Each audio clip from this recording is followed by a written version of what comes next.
We're getting ready to into the PHNX Coyotes watch along, and we are presented by PrizePicks. Use code PHNX to get a deposit match up to $100. Pick more, pick less. It's that easy. So easy that Petey and I did it. I did it today. And it took 5 seconds. Buddy, signed up today. The easiest thing and ever. what code do you use? PHNX. And that's what you told me. It's just that Did easy. That. So more or less. Yep, that's it. More or than, less. Less than. All you have to do, put 2 picks together, and you're good to go. We're Yep. going to track our picks throughout the game. They're up on the screen right now. But Danielle, let's take a look at the picks that Petey and I went with today in this one. And we went for all mores because I think going more is always a little bit more fun than going less. You get to cheer for things throughout the game. So we have Clayton Keller over half a point, more than half a point. He's got points in 11 straight. Of those, 4 of them he scored more than 1 point, multiple point games. I think this is a safe bet with Clayton Keller and the over with 11 straight points in game streak. He'll keep it alive in San Jose today. I like the more than. I like the more than as well. I also like the more than. Kiss of death. Okay. For Dylan Guenther, shots on goal, more than 1.5 happiness. shots on goal. Dylan Guenther, he has been one of the top shooters on the Coyotes. Dylan Guenther had joining. 4 shots in 2 of his last 3 games, 2 in another one before that. If you go back a few games, 5 games ago, he had 8 shots on goal. I like the Guenther pick as well. And last but not least, you do have to do another team. So we went to the San Jose goaltender, Mackenzie Blackwood, and we chose more than 24.5 saves. I think the Coyotes, this is a very bad San Jose Sharks team. We saw the Coyotes outshoot their opponent on the last game. I think they can get at least 25 shots. Yeah, and they've had 26 shots in 6 of their last 7.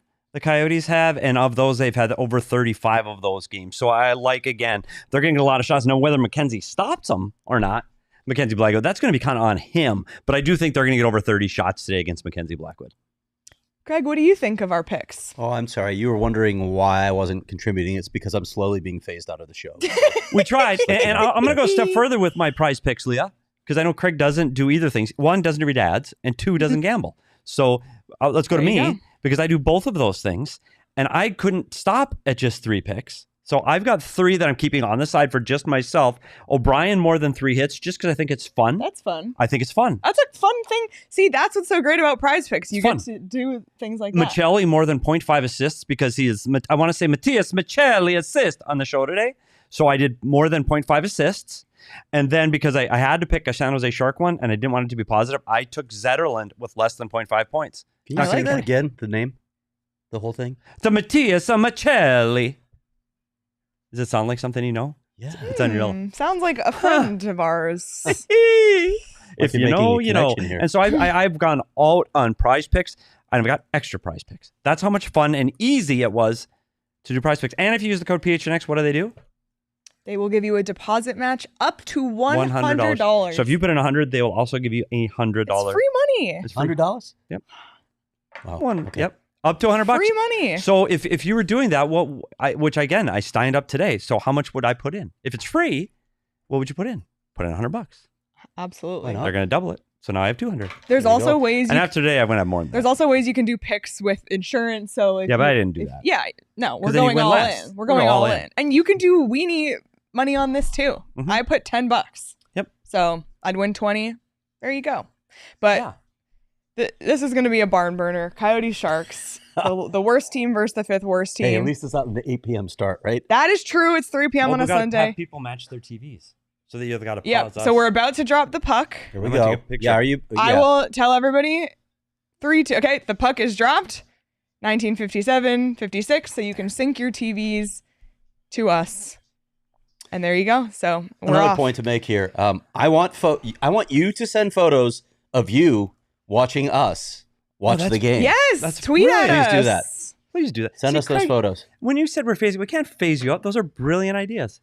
They happen once in a while. It's the only one I'm coming with Blind all day. squirrel, broken it's clock. already gone. That was really good. By the way, Petey has his whiteboard. We're going to be doing draws live. Can we talk about the attendance, Craig? Can we talk about the attendance? Is that a thing yet? Look at that. Are you out of your mind? Come on. Can they move that team too? Can we talk about the arena, Petey? Yes, please. So what do you think of the guts of this arena? You've been in the guts of this arena a lot. I'm not impressed. Yep. You know this is the worst press box in the NHL. I did not know that. Yep. It's very medicinal. It was. I was told, and I have never confirmed this, so I want to put that out there, okay? Because we know there are a lot of unconfirmed rumors that get put out from time to time. But when I've been in this press box, I've been told multiple times it was an afterthought. They forgot about it. They stuck it way up in the rafters. You have to go through this weird back stairwell to get up to it. And then when you're sitting in parts of the press box, there are literally beams in the way of you seeing the ice. It's obstructed view press box. The only one that I know of in the National Hockey League, and I've been in them all, so it must be the only one. Blatantly said there are dozens of fans there, Petey. Dozens. Yeah, I know. But it is surprising. And when this team was winning, and they have had a huge success Does of that. winning matter to attendance? It apparently does, because people used to go watch this team, and now no one's there. Huh. This isn't with 8 games left to go, or 6 or 5 or whatever it is. There's nobody there. Yeah, Matinee Sunday. They're watching the Iowa women. Ooh, lost today. Shelby said. Talk about that? Shelby said the women's NCAA championship game today was fire. It was fire. I got to get that South Carolina team. That is they had the big men underneath, or big women. I don't know what you say. The big women underneath, that they made all the difference. The rebounding and the offensive defensive zone weren't even close. Like Iowa just couldn't keep up. It was a great game to watch. That looks like a penalty to me.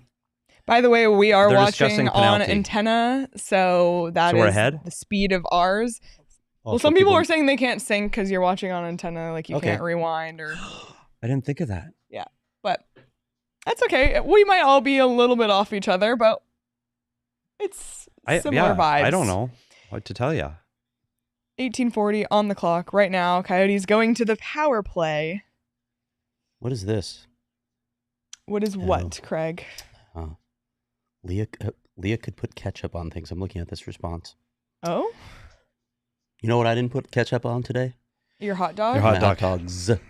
I had chili today. Chili felt like a Sunday sports day thing. Okay, let's see what's different on the power play. We got anything we want to talk about on the power play, Craig? Well, I really want to talk about my hot dogs. You interrupted me, though. Well, I think Clayton Keller, we already had him as points or goals.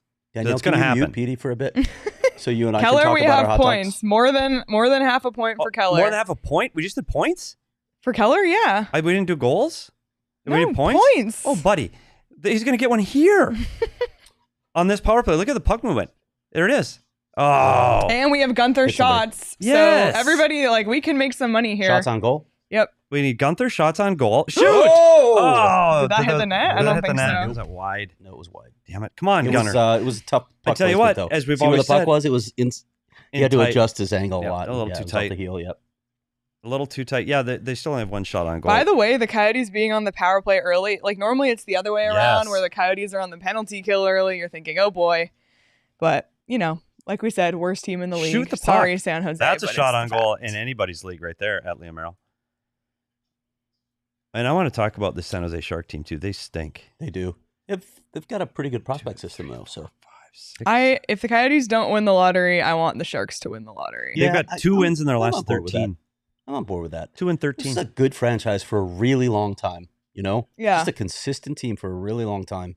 Yeah, they never quite got there. Got to the Cup final. They were in sniffing distance of it a few times, but never managed to get all the way there. Would you call San Jose a Sun Belt team? I can't decide on this. How do we feel about this? I mean, I don't even really want to call San Jose a Northern California team because there's a lot of California north of the I would Bay, call it a non-traditional market rather than a Sun Belt team. Because I don't really think of San Jose in the sun. Yeah. But I do. I wonder how people feel about this. California as traditional. Let us know in the chat what you think. Bay Area. I mean, who outdrew the Coyotes? Goal. Hey! Lawson Krause. Let's go, and we Lawson! talked about Lawson Krause. Craig just wrote an article on him. Go PHNX.com. He needed this.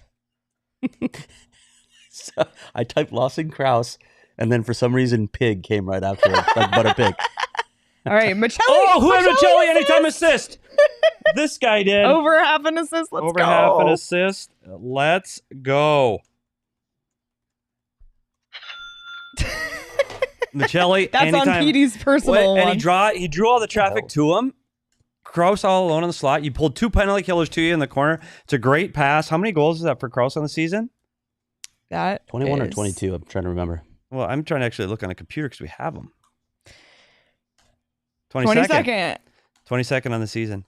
Yeah, and he's a guy, he's going to be just fall short of that 30, but when you look at the scoring drought he had in the middle of the season, Craig. Yeah, almost 20 games. Yeah, and Tyson Nash just said it. He's a streaky goal scorer, but the key to that power play was Michelli carrying the puck long enough to pull the 2 penalty killers toward him, and then that opens up the seam to Kraus in the middle of the ice when you see the replay all by himself. And that's what the scoring threat. That's what Michelli does. He brings traffic. And we saw that so much earlier this season, Michelli to Kraus. Dipped off for and it's a while. funny. They even broke up the line. They broke up the line. Yeah. And I still think we talked about that. I like Michelli with Kraus and Bukestad because I think that gives them a line that can play both ends of the ice. So maybe before this season's over. So anyway, back to my hot dogs. Oh, interference. That's interference in any league. I tried, and I'm going to admit this, I tried a Sonoran dog for the first time today from Roro's Dogs, which is on Roosevelt Row. And by the way, I didn't even know this because that's how hip I am, that they're calling Roosevelt Row Roro now. Did you know this? I did not. I like this. It gives, it's like a neighborhood within the city, right? Like you think of Lodo in Denver for our DNVR peeps. They're places like that. I like it. And there's a lot happening on Roosevelt Row downtown. There are a lot of great restaurants, but I had to try this place because they advertise Chicago-style dogs, but they have all beef, they have pork, and they have vegan.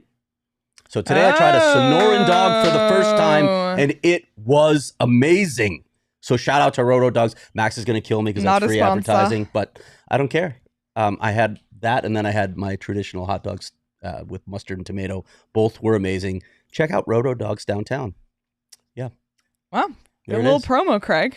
Who said Craig doesn't do ad reads? I'm just saying, when I find a restaurant I like, I'm going to tell people about it. Do we have another camera? Yes, we have a second camera. Okay. Are we doing a draw? I am. Okay. Because I'm just going to talk about our penalty kill again, because it's just Kraus. And the one thing you want to watch on the Coyotes penalty kill, we did this in our Discord, on the up ice, which means this is after the Coyotes dump the puck up the ice and you see San Jose breaking the puck this way to the offensive zone. You want F1, which is the first player up the ice. His big job is to dictate a side. So you want him to make San Jose go to this side or go to this side. So he wants to steer that puck carrier. But the big thing, and the Coyotes are really good at this, they're not good at that. They're not good at that. So never mind. Through a screen? We'll talk about it on the next play after we break this goal down. Through Harvard a screen. Who is this guy? Well, someone earlier, I think who drew the Coyotes in the chat, said, can anybody name 3 players on the Sharks? And I said before the game with Raz is here, and I said, no, I can't. I don't know if he saw that. I don't know if Ingy saw that. We're going to see right here. Did Ingy see this? John Farinacci's former teammate, buddy.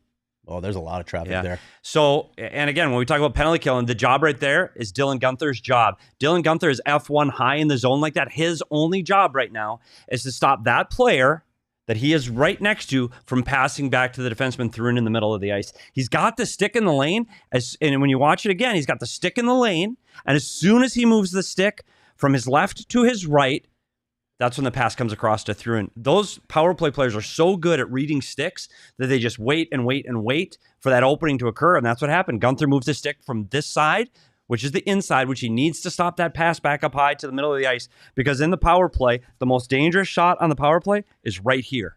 And you gotta lift your board a little higher. We talk about this play when we talk about Pasternak and Ovechkin. And I know when Rick Tocchet was here, he wanted the power play shots from right here. Center middle of the ice, because what you saw happen, the goalie can't see it, and the rebounds are much more likely to end up in front of the net. When you're shooting off to the side, the rebounds can help start the other team's breakout. So anyway, just want to tell you that. Off the power play, want to shoot from the middle of the ice. I don't think the goalie saw that. And Guenther's job is to make sure that this pass doesn't get from here to here. Stick's got to stay in that lane. Can I educate people with far less important information? Yeah. Okay. Henry Thrun is from Southborough, Mass. He went to St. Mark's School there. It's one of 2 private schools in Southborough, Mass. The other one is the Fay School, where my best man, Rob Gustafson, is the headmaster. I thought it was some preppy school that's you went to. That's where I always stay when I go back to Boston. I thought it was some school you went to. I'm a big fan. Henry Thrun, as I said, played at Harvard with John Farinacci. Literally never heard of the kid. He went to Harvard. He went to Harvard. Yes. Kyle Burrows. Nico Sturm. I know Nico Sturm. That's a name I know. Okay. Jacob McDonald, no. Luke Kuhn, no. Jack Studnicka. Thomas Bordelou. I only know that Bordelou. I just don't know these guys. Philip Zadina. We know Philip Zadina because he was a big draft pick. The one the Coyotes should have taken? That's what we heard. Yeah, but now he's been traded twice and nobody talks about couldn't play anymore. in Detroit. And, Yep. So that's a hard no. Mark, but Vlasic Pickles is still there. Vlasic's still there from when this team used to be good. Wow, he's been there ages, it feels like. He might be the only guy left from when this team was good. Yeah. Couture? Did you say him? But he's out of the lineup, though. Oh. Well, Colin Graff, one of the top college free agents, ended up signing with the Sharks, which I thought was interesting, but also understood because you can have opportunities and right in the away. game today. Yep. So that's a player to watch. That's it right there, getting an NHL opportunity. And who is he teammates with?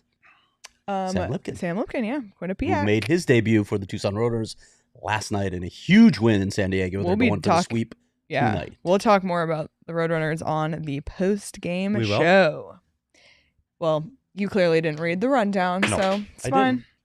I didn't. Was I supposed to? I honestly didn't, but you are aware that there's this thing called the rundown. I know it exists. Channeling Sam Jackson there. You don't know what I'm talking about, do you? I do know it exists. Okay. Danielle, thoughts on Sonoran dogs? You know I'm a big fan of anything Mexican. Okay. So I got it. Yeah. I do love a good Sonoran dog. Right? Oh yeah. When I opened it up. Yeah, I mean, that looked amazing. It was okay, amazing. Danielle, can I do more? Can you see that at Leah Merrill? You're the only one that can tell if I can see. Well, the problem is when you're drawing low, the lower third is covering it. Okay, that's fine. Can I use up here? Yep. This is on the Coyotes goal, and we talked about, I just want to tell you what, when we see Matias Michelli on the half wall, and we talk about the power play guy being on the half wall, that means he's going to be right here close to the wall on the hash marks. That's what's called playing on the half wall for people that are new to hockey. But Matias Michelli took the puck down low, and what that did is it took this penalty killer from San Jose and it drew him away from Lawson Krause. This player needs to protect this seam. A seam is a passing lane that you're trying to take away on a power play. He leaves Lawson Krause to chase after Matias Michelli, and so did the defenseman, and that opens up this seam and all that room for Lawson Krause, and that's what creates the goal and gives him that scoring opportunity to make the game 1-0 at that time. There you go. Who needs replays? Yeah, who needs replays when you have Petey's whiteboard? It's National Beer Day? It definitely is. What are you drinking? I've got the Golden Lager from our friends at Four Peaks today.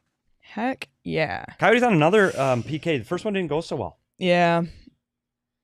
Blatantly said Bougie Craig giving us a primer on Massachusetts prep schools. I know.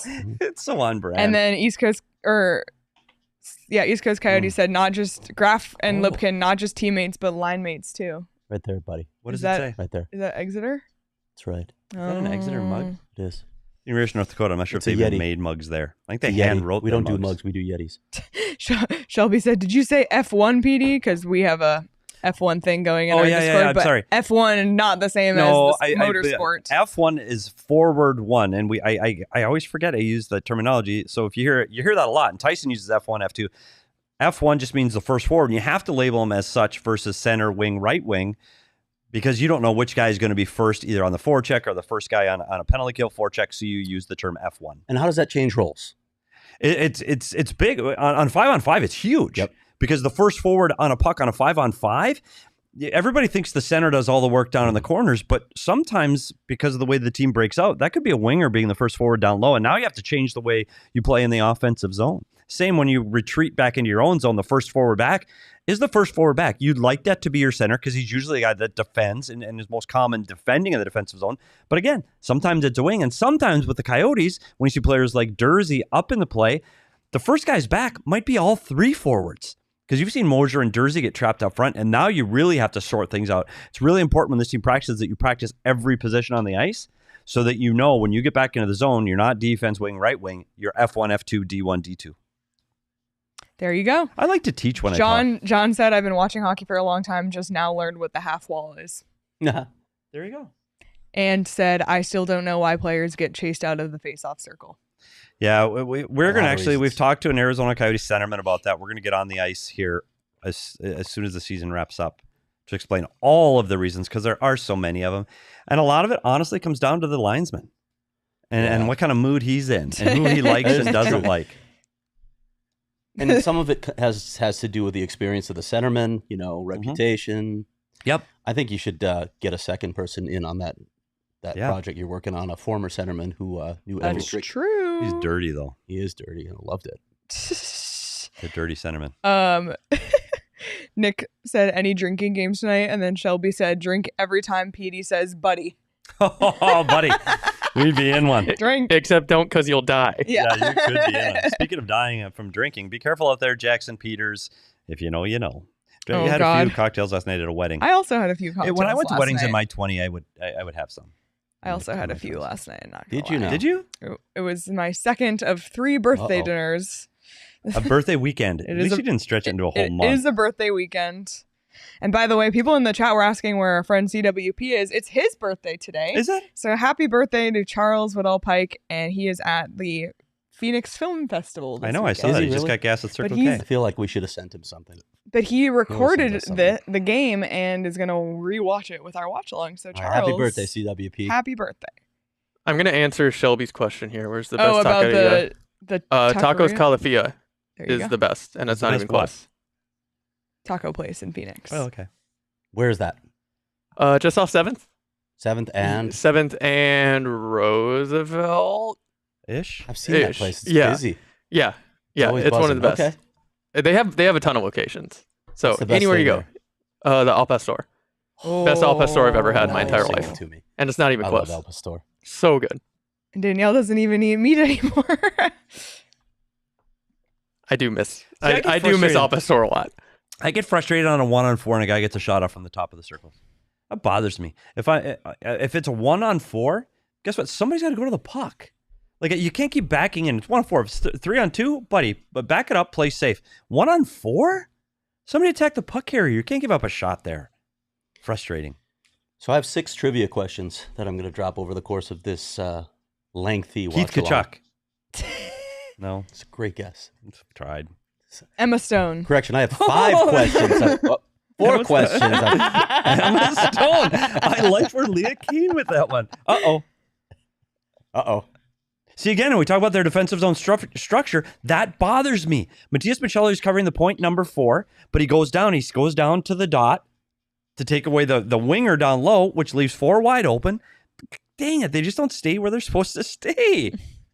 Everyone gets to watch Petey's frustration live in real time, which is something that I get to experience every single night. And I want to know this, too.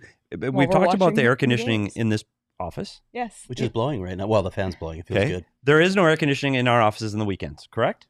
Correct. Okay. So people know Arizona's hot. It's warm outside today. Correct. Yes. One of Craig's pre-show tasks was to set up the fan. Correct. How did he do with that, you think? Right on himself. Yes. Mm-hmm. Just wanted to point that out.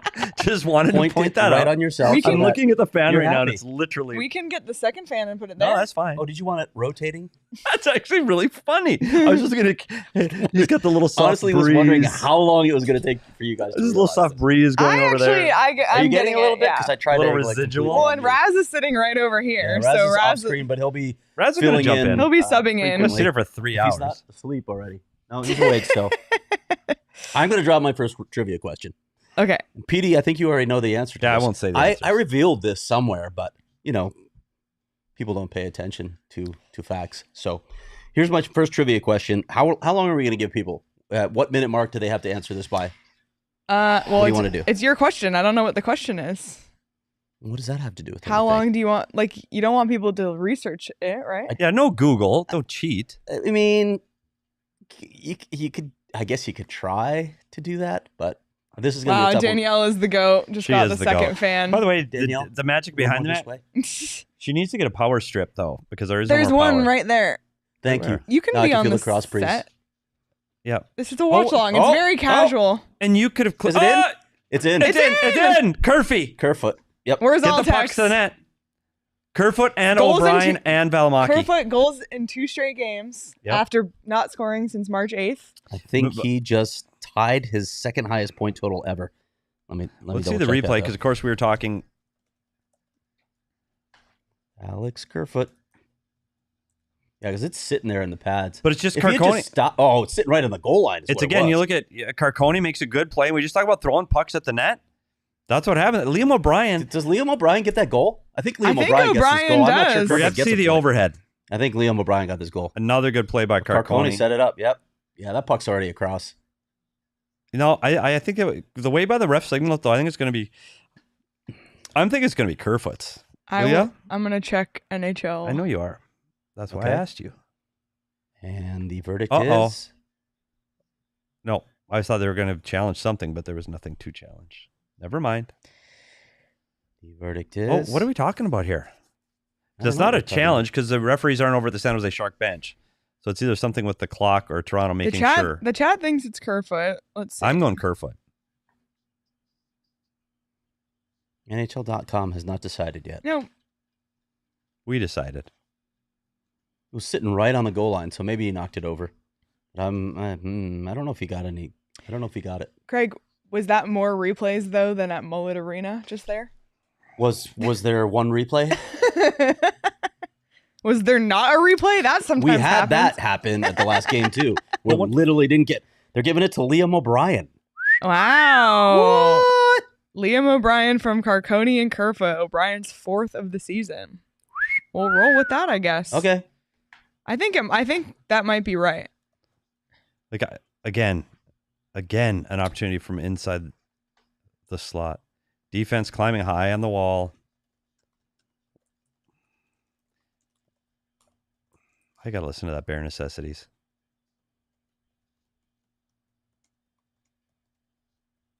I must. I will say those. I was working a game yesterday and they changed the goal score at NHL.com 3 times. No way. You couldn't tell if it was tipped. It was in the Tampa Bay game. Tampa Bay, Pittsburgh. Couldn't tell if Paul tipped it. By the way, Pittsburgh. What is going on there? Yet. And you look at the teams on Eastern Conference. Washington and Detroit, 1 win between the both of them in their last 6 games. Detroit won today. They did? So they did. How did I not know? I was watching basketball. They beat Buffalo. Yeah, I think it was across the line. All right. And Alex Kerfoot. Okay, now we're doing trivia now? Alex Kerfoot has 43 points, which is the 2nd highest total of his career. Craig, now would be an opportune time to drop my trivia? Trivia. All right, and they have to answer. How much time's left in this game? Hang on. By the end of the first period. Okay, I'm giving them till the end. That's fair. Okay. That's fair. Because this is not an easy one, but Petey, you may remember the answer. I'm not going to. Yeah. Here is the trivia question. You ready? Yep.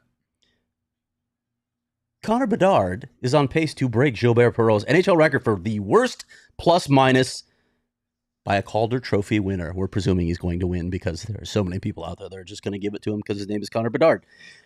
Perreault was a -38. Bedard is currently a -38, at least coming into play. Who is next on the list with the next worst plus-minus by a Calder Trophy winner? All right, chat. It's a commercial break. Try not to Google it. Try not to Google it. Well, and the irony is, though, because most Calder Trophy winners, most number 1 overall draft picks are really bad teams. Yep. Because that's why they're picked first overall. So unless, you get to leapfrog multiple teams. Yeah, well, that happens. Yeah. So it's going to be. Was the question what was the minus or who was the player? Who was the player? Okay, because people are putting minuses in the chat. No. Who is the player? No. I just told you that -38 is the record. Yeah. And Bedard's about to break it, so it can't be Roseboard with the answer. Mario Lemieux. The correct answer is Mario Lemieux. Good job, Rose. -33. Okay, here it is. Here's from the overhead. Well done. What's the call? Can you see white? Oh, that was Liam O'Brien. That was O'Brien. Liam O'Brien. It's Liam O'Brien. I like it. Career high for Liam O'Brien in goals. That's great that he got a goal, but sure be nice if he hit somebody. True. Just saying. He's got 0 hits so far on the day. I need 3. By the way, the Coyotes have 0 hits through the first 13 minutes. That is his career high in goals. Leah, Rose was fast with that answer, by the way. Do you know why? Because you said it on a podcast this week. I did. Yeah. See, I said. I was going to say that because I knew the answer too, only because you told us the answer. Because we were talking about plus minus, and you went on. I don't remember who it was with. Seems like to me it was with an audio only. Lazarus. Yeah. Oh yeah, it was Lazarus. So it was a minute ago. I will say this, Leah. Right now the hits are 1-0 for San Jose, 13 minutes into a game. 1-0. Do we know why the hits are 1-0? Because this game means nothing. I wasn't disappointed it was Liam O'Brien's goal, Angela, I promise. No, and you're right, Craig, because this game doesn't really matter, and guys don't want to get hurt. Are we a 2-camera shot here? We got both these going here? Yep. Okay. By the way, Dylan Guenther has 1 shot on goal, so we're just 1 shot away from hitting the more than on that. Is that what it was? And Mackenzie Blackwood has 5 saves, according to PrizePicks. Guenther more than 1.5. He needs 2 shots on goal? Yeah. Oh, my God. It's a lock. This is almost a lock. Mackenzie, 24 saves, and he's got 5 already? 25 saves. Yeah, well, buddy, he's going to get that. I want to teach more hockey. There's the forecheck. That's F1. So there's F1. F1 was 91. Josh Dolan. There's F2. Boom. And they can't keep it in. F2 is usually on the strong side. The strong side means the side that the puck is on. So F2 is usually that Loyal Sif. F3 is the guy coming in on the left side. I don't think so. And the funny thing is, you want your F3 on the wall or you want your F3 in the middle of the ice? Depends. The only I like taking the wall. I would say to you, Loyal Sif, is that he has a close relationship. Because he has the Liam O'Brien has a close relationship with Andre Tourigny. So that's the one thing working in his favor. But I suspect that they will move on. How many beers can I have on National Beer Day? I would say the post-game show would be very entertaining the more beers you had right now. Not as many as you're allowed to have on St. Patty's Day. That's true. True. We've changed that. That's the more. Max. That's the more than That's line? the more than line. We're going to go for less than. Yeah. We're going to go less than that. On PrizePicks Day. That's the Arthur line, right? And we also went with on St. Patrick's Day with Four Peaks. We also went Kilt Lifter, a little stronger alcohol percentage than the Good beer, Golden Lager. Phenomenal beer. What is it? What fact can you tell me about Kilt Lifter, Petey? It's the #1 selling beer for Four Peaks in the state of Arizona. That is true. It's good beer. I understand why. Beer. F1 again. So there's F1. There's F2. I'm introducing more and more people to the WoW, by the way. Some people are still not aware of WoW. That's a penalty. Unfortunate. Isn't it? Luke Lipinski did not know WoW existed until I met him at Four Peaks the other night, and now he's a big fan. Where it doesn't exist is in our fridge. That is definitely a penalty. Hope no one is hurt. Coyotes going back to the power play. Could be a great opportunity for Dylan Guenther to get his next shot on goal. And by the way, a goal counts as a shot on goal. So you know what I'm going to do here? What? I'm going to take a break and let Raz take the seat. Because I just feel like it. Raz, want to get in for the power play? All right, we're bringing in Raz. I do miss that though. When you see the show, it's weird not seeing the show. Well, you can pull it up. No, I don't want to. You have your laptop. It's almost like we don't exist. It is. It is. This is very similar to us watching the game. I'm doing something else here. It's going to be Craig's crazy camera angles. You have to guess which side of the camera I'm coming in on. Craig really planned a lot of things. Craig is leaning into this. He really is. By the way, I just want to put this out there. When I'm looking down at my phone and stuff, it's because I'm like tweeting. I'm taking notes, so I just don't want it to look like I'm not paying attention. What side is it going to be? I'm not doing that. That one is this one. That one is that one. I don't know what he's... Anyway, Raz, welcome to the set. Thank you. I'm very alarmed. Raz, now outnumbered by Canadians. But you are outnumbered by goalies. I'm always outnumbered by goalies. I can't see anything because Danielle will have to. Oh, yeah. Danielle can see it live. Oh, my God. People think you got... Oh, God. Oh, God. By the way, Craig, people in the chat thought because you got up that you just got some news and something's about to happen. He's shaking his head. No, nothing is happening. He just wanted to get up. He's just bored. We're going to see it here in a second. It's not happening, guys? Can you hear me? No. Okay, you go. What? Alex Morello's not getting an expansion. Yeah, what's not happening is Alex Morello getting an expansion. Look at that. There's 5 Coyotes now with 20 goals. And who's next on that list, Leah? Logan Cooley.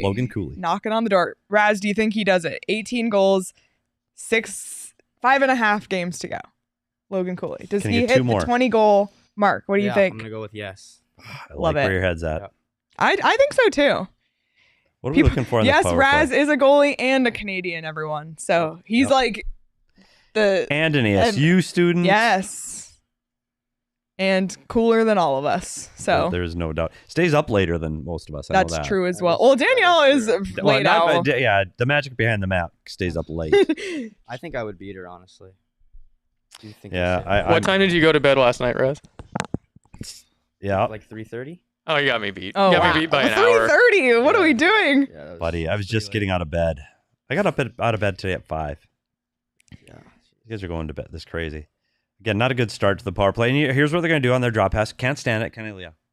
The drop pass. No, you can't. And here's the key to this drop pass that they're going to make right now. Dursey to Schmaltz and Keller. The key to make that work is Schmaltz and Keller need to be going 100 miles an hour when they get to the puck. They've got to be going top speed. The whole thing on making that play work is going top speed. And you want to see someone do that right? Watch Connor McDavid come as the drop pass. Watch McKinnon come as the drop pass. Buddy, they are flying. Because the whole purpose is to stop them. You see a team not do the drop pass, too. I feel like every game I watch, one side is either doing the drop pass. Everybody's doing the drop pass, but you've got to come with speed. Yeah. The whole point is to get the penalty killer stopped. When you drop it, they go back that direction. We're going to get blown by here. And I've always bothered me about Schmaltz and Keller. I don't think Schmaltz and Keller come with enough speed on that. You know who does? Michelli does. Yeah. So we'll see that. Here's PP2. Caleb said, Raz a Canadian goalie, so not ever winning a Vezina. Wow. You know what? And Raz, no offense, but I saw this big controversy of who's going to be in all the national things coming up for Canada. They don't have a dominant goalie right now. Carey Price right now is it's gone. Aiden Hill. It's Aiden Hill. Which is insane. And he's not even starting for the Vegas Golden Knights. He's hurt, but it's crazy. Insane. See, now this Michelli comes with speed. You dish it off. Now that should go back. There's a lot of poo-pooing of the power play in the chat. Literally, someone put the poop emoji to describe the Coyotes power play. Clicked early, but not since. When you get this kind of pressure, the big key to getting success on a power play, when you see how aggressive San Jose is, you got to move the puck quick. You've got to get the puck away from pressure. Now that they've got set up, they've been fine. But see how 64 kept his stick in that lane so he couldn't make a clean touch pass like San Jose did? And we talked about what play you want him. Oh, again, Krause. Didn't make it through. The other thing about this Coyotes power play is they don't have that threat from the top that they used to have with Jacob Chychrun. You know, they don't have that booming slap shot. And you don't need that. I guess you look at Adam Fox in New York. He's just a guy that gets it through, and he gets it through extremely well from the top. But Victor Hedman's got that shot from the top. And I like the one-timer heavy boom from the top. Wasn't Gostisberg also on a power play unit? I thought. Yeah, he was leads the Detroit Red Wings in power play points right now at 28. He's a monster from the top. Again, though, he doesn't deliver the puck hard. Right. He just gets it through. How'd you like that? Nugget out of nowhere. Gostisberg leads with 28 power play points. You are just knew it. Petey watches a lot of hockey, everyone. Tell you that much. Raz, we got a question for you. Oh, he might have got a point today, and I didn't see today's game, so I might be wrong. You're a Canucks fan. Yeah. Are you from Vancouver? I'm from Calgary. Perfect. Yeah. How does that work? Got grandparents live in Vancouver, so was there a lot growing up. When were you born? What year? 04. I just hurt my soul. Calgary wins the Stanley Cup in '89. Since you've been born, Vancouver has been the better of the two teams. Yeah, so good choice. Calgary's had a few and this is playoff an exciting teams. Year for them. Even though Craig, I don't even know where Craig went, but he just commented in the chat. Someone should probably tell Raz that the Canucks are going to finish in 3rd place by the time the season ends. Is he even still here? Craig, are you over there? He's no idea where he went. No, Craig's gone. Craig might have just left. Gone, he might have gone to one of the many restaurants here in downtown Phoenix. By the way, Final Four. Karen said, don't forget to hit the like button. Don't forget to hit the like button. What are we doing? Let's get those likes up. This period's flying by. Time flies when you're watching the game with your friends. And this is where Nick Schmaltz and Clayton Keller are at their best. Inside the blue line plays like that, those are really high skill plays. They really are. We're going to talk about them defending as this game goes on. But inside the offensive zone, 8 and 9 have fantastic chemistry. Craig said, Raz says grandparents are from Vancouver. We've never seen proof. Craig, we don't have proof of where you are right now. Let us know. Keller. Back door. I would love a Keller. Brown. How about a Brown? How about a Keller assist on a Gunther goal? That would really help us. Another Brown bar down shot. Yeah. Yes. Yeah, Josh Brown getting it done the other night. Crazy game, huh? Yeah, that was wild. Okay, so as you're watching this play in the offensive zone, great offensive zone time. Really good. But this is what happens sometimes with this top line. They get this high cycle going, and they don't get to the interior. They don't get inside the dots for shots. And when you don't get inside the dots for shots, All you do is kill the clock. Literally nothing happened there. Yeah. No, really cool. It looked impressive. Some really nice passes, but nobody's able to get the puck to the interior. And if you can't get the puck to the interior, you don't get shots on net. So, and that's what frustrates me at time with that line. I think at some point, somebody's got to get the puck to the net. And I think that's what the absence of Barrett Hayton does for that line, because Barrett Hayton would get to the front of the net. Now you can throw the puck there and deliver it. Favorite Vancouver Canuck all time, Raz?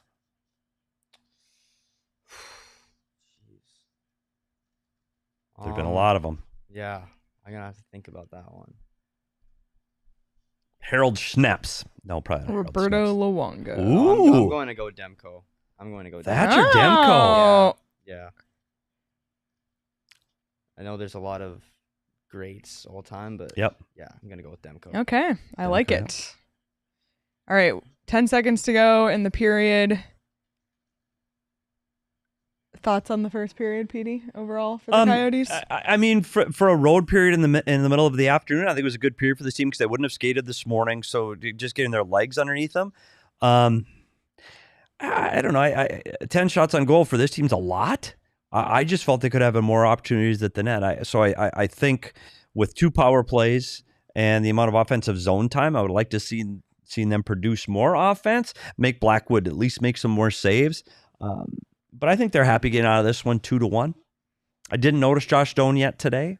That we did in the first 2 or 3 games that he played. He was a big factor. I think he was fine, but I don't think he was noticeable. The first road game of his career in the NHL. Really? Yeah. Wow.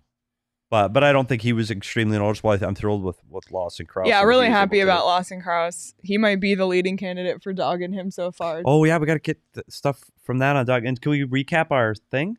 Yeah, so I will pull up where we are on our PrizePicks picks at the first intermission. So we're still just 1 shot on goal away from hitting the more than on Dylan Guenther. Mackenzie Blackwood has 8 saves. We did more than 24.5, so we're on a really good pace. Yep, good. And obviously we just need Keller to get a point and we'll hit the more than. So yeah, we're great there. I'm not thrilled with my picks right now. Liam O'Brien. You got the Michelli assist. I got the Michelli assist. Does O'Brien have? O'Brien has none. And he needs 3, so that's tough. Craig has returned from the abyss. None hits. None hits. He has none hits. By the way, we thought you left the building. Follow along with us on PrizePicks.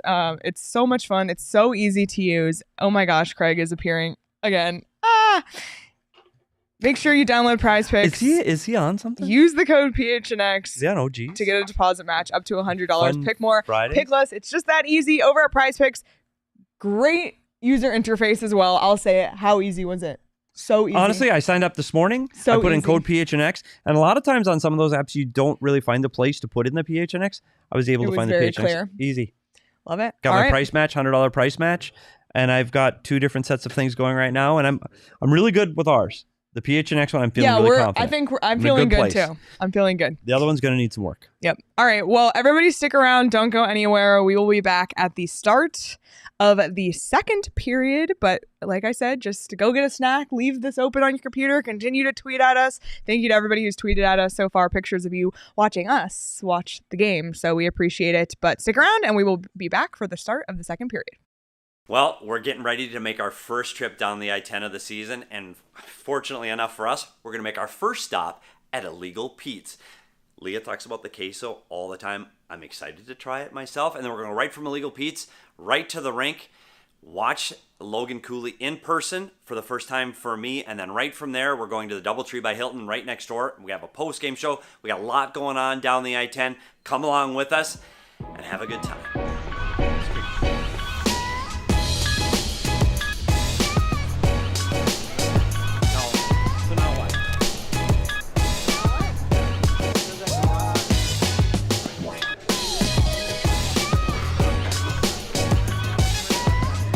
Hi, Emma. How are we doing so far? So this has been the experience of a lifetime coming to Illegal Pete's. In Leah's home territory, the queso fire as advertised.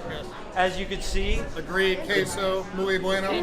And the diehards are all here in force to watch the new and improved Arizona Coyotes hockey team. We all can't wait. Did you bring It kind of matters. Did I bring what? Pants? Yes, I brought pants. My legs seem to bother you though, so I'm thinking about keeping my shorts on. Well, they do, but it's cold. You like my legs? It's cold. It's cold. It's a hockey rink. It is very Buddy. cold. Yes. So I hopefully wore a jacket too. Did you wear your capris?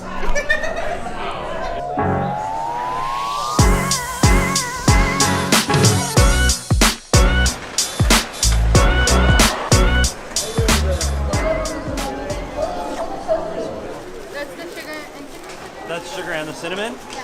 Okay. How is the pumpkin? I think it's pretty good. Thank you so much. Thank you. The bag is secure, Elite. literally. The bags are literally secure. Okay, we got the pumpkin spice ones, but it smells like pumpkin, but it doesn't taste like pumpkin.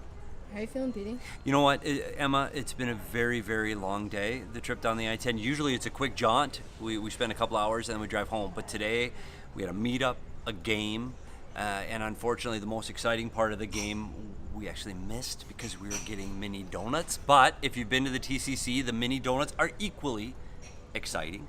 Good hockey game for the Coyotes. They have a big win, and now we're enjoying a dinner at the end of our day with all of my friends and Craig.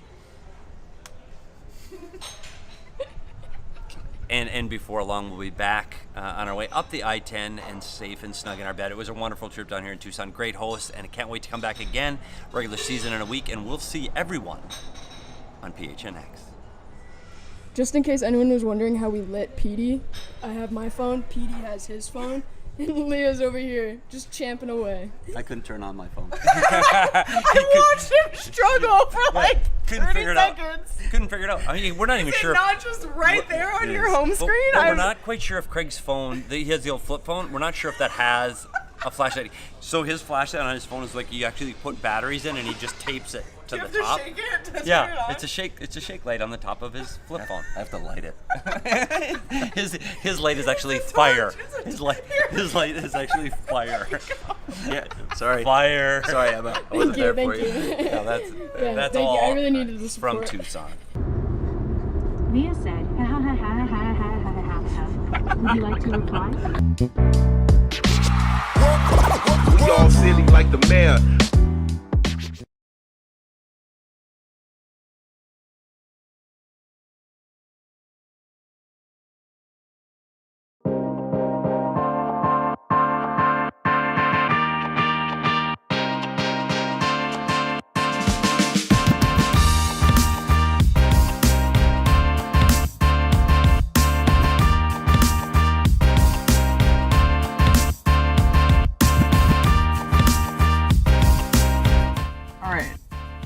First experience, wrong side. Craig is behind the wheel. We're trusting him.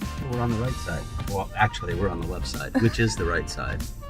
So we wanted to go on an ocean drive today, and Leah's my navigator. So right now we're currently viewing basically the industrial district of Melbourne. It's something.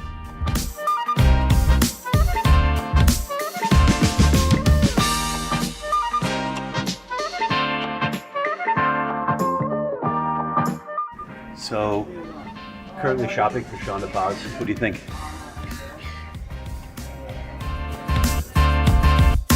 We've actually seen 4 kangaroos. We just pulled over. They were very far away. I promise we saw them. I just couldn't zoom in enough. But absolutely crazy.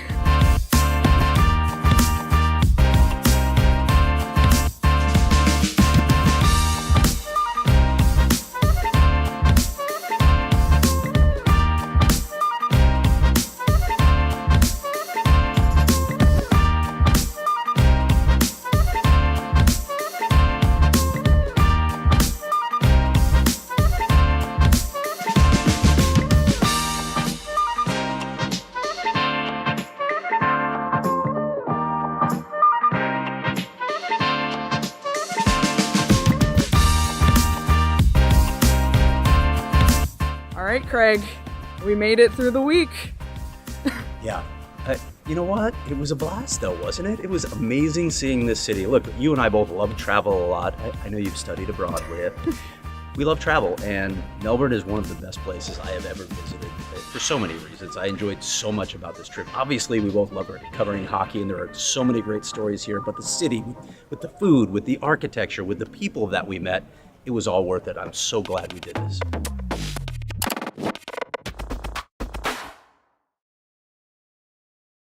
I'm Petey from PHNX Sports. Hockey hasn't started yet, so there's no walking and talking. Today, we're chatting and chilling. I've been talking about how I unwind at the end of the day and take a little edge off my anxiety with just a wink of CBD and THC, but I get all of that from the studio at PHNX. So today, I thought I'd make my first trip to a dispensary. Yeah, for real, I've never been to a dispensary before. Kind of feel like I'm 18 years old getting ready to go inside the liquor store for the very first time. So today, we are at Sunday Goods in Tempe. No better time than the present. Let's go.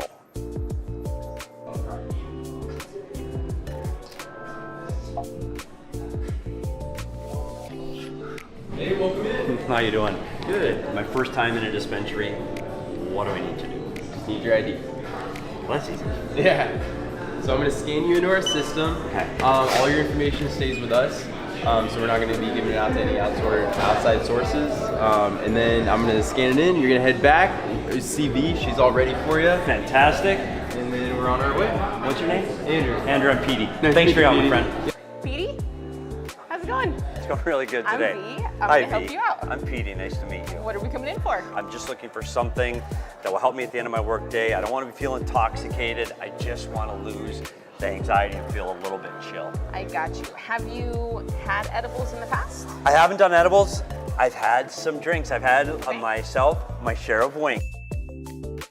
All right. One thing that I like is the wings themselves. All right, Craig Morgan with PHNX Sports here with Logan Cooley to ask the important questions in a segment we call Camp Confidential. Logan, first of all, I don't know if you've learned this yet. Who is the best golfer on the team and who is the worst? Jeez. I mean, I couldn't tell you the worst, but I know Kels and Schmaltz is pretty good at that. That's what I heard. So, but yeah, I'm not sure who the worst is. What's the state of your own golf game? Not bad. I'm very inconsistent. That's the only thing, but we'll see how it goes tomorrow. What's one thing that's maybe surprised you about Australia now that you've been here a couple days? Jeez, I don't even know. I mean, obviously I've never been here before, so I didn't really know what to expect, but the city is unbelievable. It's pretty cool, and just being able to play hockey in Australia, it's pretty sick, so I'm excited. I know you guys just took a long flight, and I don't know if you've thought about this before, but what's your biggest pet peeve with flying or airport when you see other people doing something? Is there something that annoys you? I think when you're on like a night flight and people just have the lights shining, like the overhead thing when you're like trying to sleep, but yeah, that's pretty annoying. All right, you're in Melbourne, which is an unusual place for the Global Series to be held, but if you could play anywhere else in the world in a Global Series, where would you choose? Jeez, that's a hard one. I mean, I don't know. I think like obviously, I think the Wild and the Leafs or something are playing in Sweden. I think I heard it's like Stockholm's pretty sick, so I think being able to play there would be pretty cool. Yeah. Last question. You went to the zoo yesterday? Yeah. Favorite animal at the zoo and why? I think it'd have to be a lion. Like it was like feeding time too, and this one was just like destroying like a kangaroo tail or something. But yeah, it was pretty cool to see. That's all I got for you, Logan. Thanks for taking some time, man.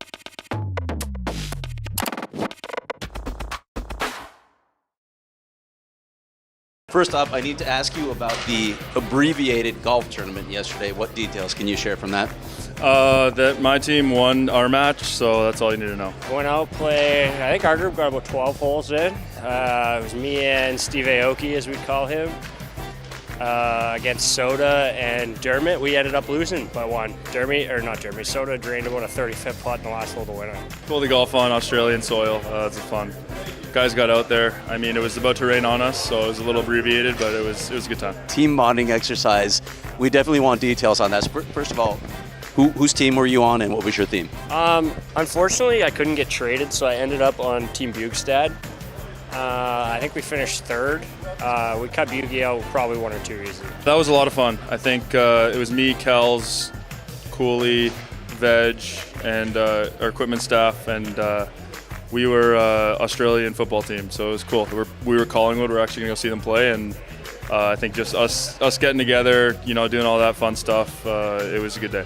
We were the prisoners, yeah. Whose idea was this? That was my idea, yeah. Can you I got to give a shout out to my father. I called my father right before we left, and he's like, hey, you know that that place was like, that's where they transport all the prisoners, and that was big for colonizing it. And we couldn't find a costume, and then we walked into a Halloween store and they had like prisoner outfits, and I was like, boys, we can make this work. So then we did that, and then we dressed Jimmy and Bill up as police officers, so it's pretty good. Did you agree with some of the judging on the costumes? Not at all. Not at all. I thought we were top tier, hats, decked out fully, and we should have got a higher rating on that. And in the games, we didn't get enough points in the games, and I thought our team outplayed a lot of teams there. I mean, the AFL is so unoriginal. Wimbledon's not even in Australia, so that's tough. What was the other one? Oh, the hot dogs? I didn't get that, so. No, I would say we're easily top 2, probably number 1. Okay. Where did you finish, by the way? 3, I think. Okay. 3 or 4. Jimmy O'Neill on the shuffleboard table just isn't the answer, so that hurt our team. All right. Sorry to keep opening up well, it's already an open wound, clearly, based on your earlier comments, but it seems like the fantasy football feud with Nick Bustad is ongoing. So I was actually handed the keys to our roster yesterday. As we started 0-2, we're still waiting for our first-round pick, Alvin Kamara, to come back from suspension. So yeah, me and Bugie are in a bad place right now. There's no doubt about it. We're not friends at this point. Well, thank you for joining us. It sounds like at least we're in a good place right now. Yeah, if you see me fight Bugie, just know what happened.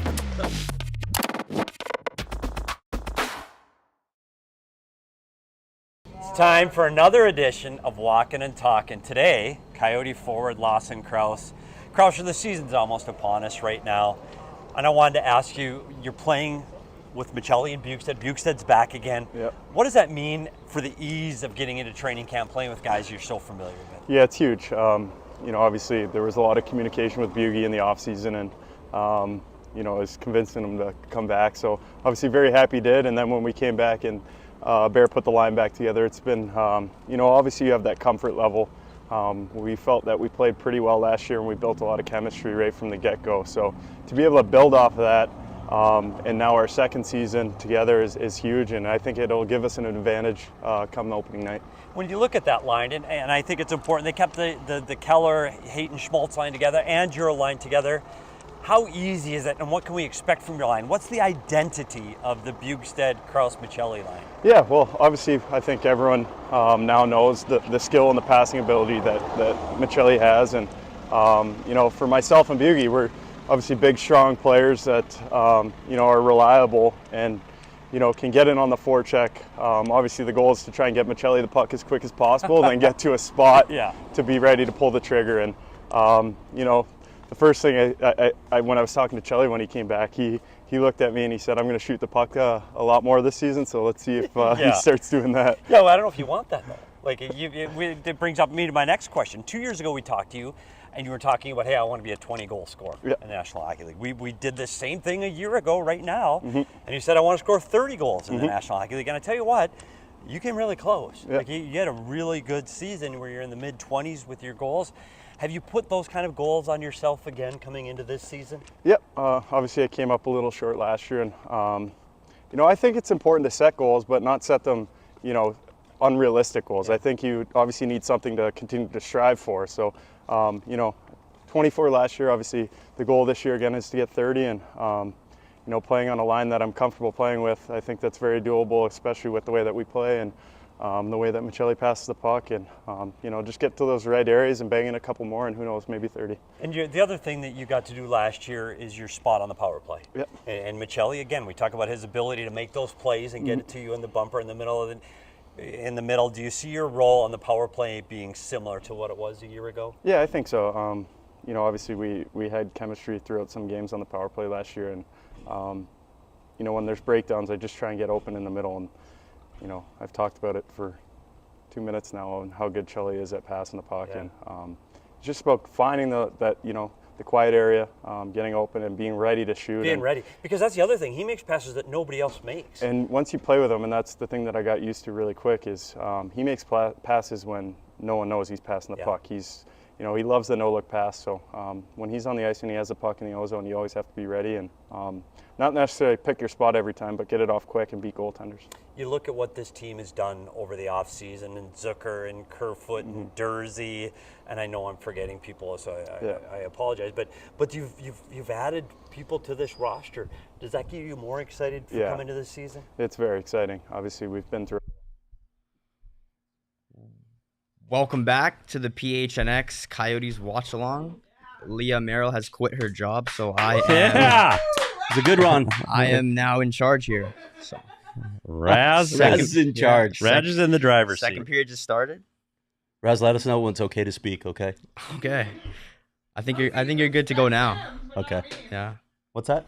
Is Leah still here? I thought she was escorted from the building. No? Oh, are you still packing up your boxes? Look at the ratings go up. Look at the viewers. No, I'm kidding, Leah. I kid. Wow. Petey, I want to ask you something Leah related. You know how we talked about you don't bring stinky food on a plane? Yeah. How do you feel about cooking stinky food in a tight kitchen at your workplace? It's hard because the actual intent of the cafeteria lunchroom area here at PHNX, the actual intent is to eat food, where an airplane is not. I mean, you still got to eat if you're on a cross-country flight. But you get a lot more leeway in the microwave in your break room. Right. So where does it end? They're going back on a power play. Where does it end? Where does the leeway end? Oh, no, they're not going on a power play. Clayton Keller is I think not they're happy. calling an interference penalty on the Arizona Coyotes here. What did Keller do? Let's see. Okay. Oh, a little ticky-tack hook. Is that what he got? A little bit. Yeah, he's already fallen down. I don't know if I love that call. Yeah, I'm with Bear. Andre Shake does his not head. love it. He's already fallen down. Leah will find a screenshot of that Andre Tournier expression. Now he's laughing. He's just literally laughing at that call. So, Petey, where does the leeway end with the lunchroom? I don't know. It's smelly. I'll give you that. I mean, you can smell it right now, can't you? Do you think it smells good? I Do you think think it smells good? Yeah. It smell good. I think Leah's food always smells really good. You guys are all just pandering. Coyotes one money for or two. something? San Jose 1 for 2 on the power play. All right, you know what I'm going to do? I'll wait until the power play is over. Yeah, 1 for 2 on the power play. I'm going to give you my second trivia question after the power play. But again, on the entry, expires. They're going to be stacked 3 across on the entry. Great job. Didn't allow San Jose to set up. They're going to make a change. You want to make your penalty kill changes within 20 seconds, 30 ideal. Every time the puck goes up the ice, you're going to make a change. Petey, is this what you were drinking at my party? It was Kilt Lifter. Lifter is a good beer. A very good beer. Although I should have put a limit on them. Like we tell everybody, enjoy responsibly. I don't think I enjoyed it. I mean, if there's one time to be irresponsible, it's at the same time. Well, I had a designated driver. Yeah. So that's responsible. Right.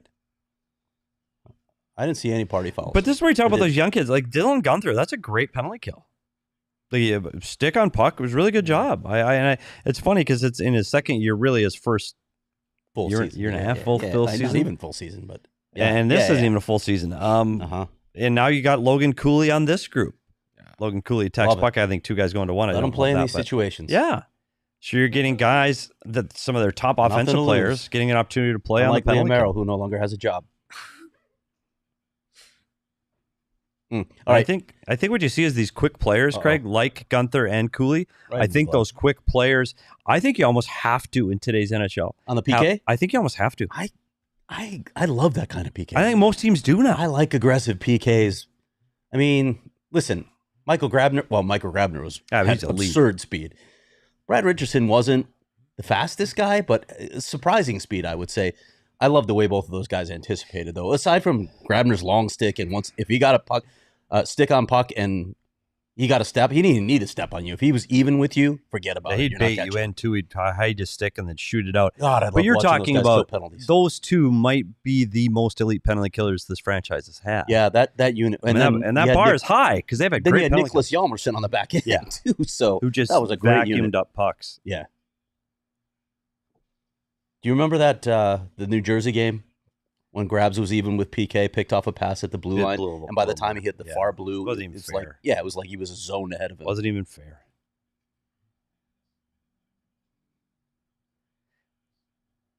So one of the things you see with these Coyotes forwards, so aggressive up top.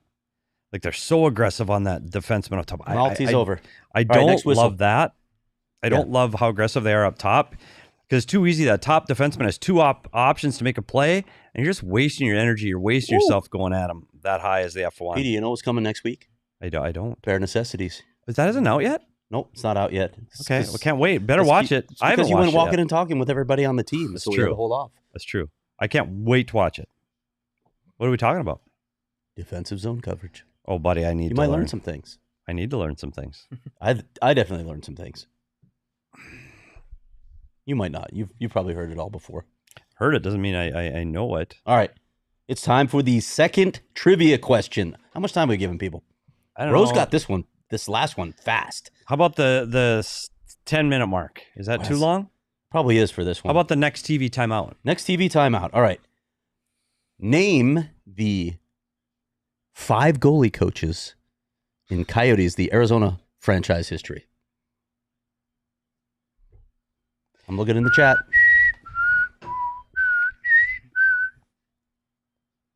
I do know the answer to this one because I've worked with all 5 of them. Mm-hmm. Actually, I had to tap Petey earlier today because I was blanking on one little era. And I tell you couldn't what, believe what I forgot. But there was a stretch in my time as the video coach that my seat assignment on the plane was with the goalie coach. So I forgot? The one you forgot. I sat with him, and by the way, both at that time, I don't watch many horror movies now, but we were very, we watched horror movies on almost every single flight together. Wow. What'd you watch? Give me some examples. No, you wouldn't even know. Obscure, dark. Your choice? What, like mine? Dark, like hack and slash, like gory? Like, but things you wouldn't heard of. It's not like we could like Halloween and Friday. No, we went like way dark because I used to get my movies 3 for $20 at Blockbuster, so it was the ones that were done. Like you literally like Wolf Creek and Cabin Fever and things you probably don't know. I've heard of Cabin Fever. I watched that. I've seen people come up with 3 so far, but what do we have for 3? They've got Benoit Allaire, Sean Burke, and Corey Schwab. Those are 3, mm-hmm. And ironically, the 3 that you came up with. Well, I knew first. You knew the fourth. I knew the other one, but that one gap, that era, I was trying to fill in. And by the way, I wasn't covering the team. Yeah, then only as a columnist. Oh. Interesting. And one of them is forgettable. Sorry, John, if you're listening. Oh, buddy, that's too big a hint. Well, John, people didn't know who John was. John was actually, I won't give the last name, but he was the personal goalie coach of Mike Smith. Yeah, well, now they're definitely going to get it. And Matt Murray. He was their personal goalie coach, and that's what brought him to the National Hockey League. When the vacancy was made open with Sean Burke's departure, Mike Smith brought in his own personal goalie coach from the Toronto area. That is true. Oh, here we go. Caleb has Grant Fuhr in there. Grant Fuhr. Grant Fuhr was the one that I'd forgotten about. But we're still missing one, and no, Rose, Brian DeCord was not the goalie coach. He was the director of the goaltending department. We're still missing. There it is. Caleb got it. John Elkin? John Elkin was the 5th. He was a different cat, man. He surfs. Did you know that? He used to send me surfing photos. Well, he left during the season to surf, which was bizarre. Loved surfing. Yeah. So there you go. In order. Now here's a penalty. A lot of penalties tonight. Yeah. And Dylan Gunther taking one from like, this is tough. Yeah. So in order, Benoit Allaire, Grant Fuhr, Sean Burke, John Elkin, Corey Schwab. Yep. I'm trying to look at Benoit Allaire, who tutored Sean Burke. Gunther on the ice and off. Oh, he doesn't even hit him. I'm not sure he gets a piece of him here. What do we think, Raz? Yeah, Did he I hit don't him? like that call. I'm not sure he hit him there. Oh, he's rubbing his eye like it did. Yeah, maybe he did. Maybe. Oh, yeah. Got a little cut there. Never mind. Sorry, the officials got it right. Again, waiting for Liam O'Brien to hit somebody still. Still no hits for Liam O'Brien. 3 hits should look like he should be able to do that, right? There's a lot of penalties again. I would assume so. I mean, it's Coyotes' 4th penalty of this game. We're halfway through. This is a lot. They can't spend. I mean, we talked about it already. The shots are now 12-11 after the Coyotes outshot them in the first period. It's sitting in the penalty box too much. And it's an offensive zone penalty, 200 feet from your net. Unnecessary penalty by Gunther. And not only that, but we mentioned in the last penalty kill that Gunther's one of their penalty killers. So you take a guy that's eating penalty kill minutes, and now he's in the box.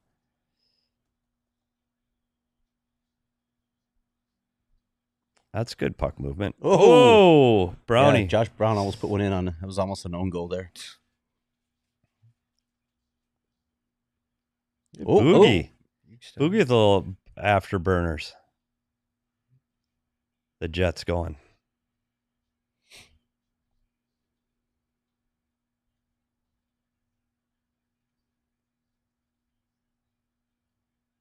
Killing the clock. But again, you got to look at who's on this penalty or power play for San Jose. Granlund's probably the biggest threat on that unit there. Oh. I mean, it's not PHNX, Benajad. Let's see. I'm wondering where this team is counting going the seconds to. till they actually get out of their own zone.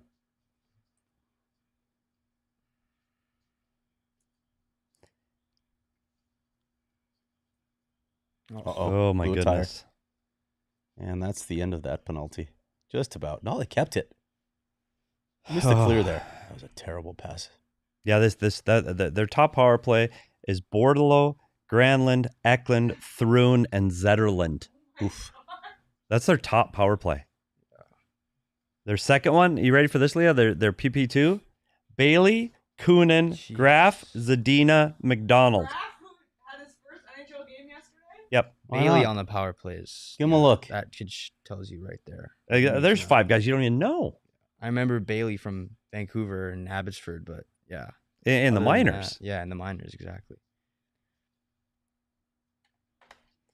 Well, there you go. Power play is 1 for 4 with 5 shots now. Holy moly. Coyotes have killed off 3 out of 4. Another nice play by Logan Couture has 3 more years on his contract after this season. Where's he at as far as injury, though? Like, is he he's out on for the IR. year? I don't know when he's... He played a few games this year, I think. What has he done for the? I think he's done for the season. Yeah, he was. Will not return this season. Yeah. Wow. He's been hurt since March. Oh, February he got hurt with a groin injury. Yep, he done. He's played the only player I know. He's played 6 games this season. Yeah. Yeah, that's not a problem. 3 more years. But it's a team that we don't follow, so is it surprising we don't know those names? Do you think other teams watch this team and go, "Who's Matias Michelli?" Probably. I mean, I wonder. They didn't even know last year when it came time to vote for the Calder. Yeah, I do wonder that. Best points per game in the league among rookies. But you think they know Gunther, Cooley, Keller, like Schmaltz? Hey, you know who was a finalist last year for the Calder? Who? Stuart Skinner. Have you heard of him? I have heard of him. All right. Petey, you need a break? Sure. Can you sit in my seat, you can though? rotate to Petey's seat. Yeah. Can you handle it here, Raz? Oh, I can't. I got a lot of mess. I'm a Big messy seat. guy. It's on the side of the fridge. It's nope, other side. Other side. There you go. Very important things. Well, it's been fun so far. If there is a goal, I am going to jump back in and draw it up, but I could use a break and take a snack. Au revoir, bonsoir. Bye, Petey. Bye. Thanks for coming in today.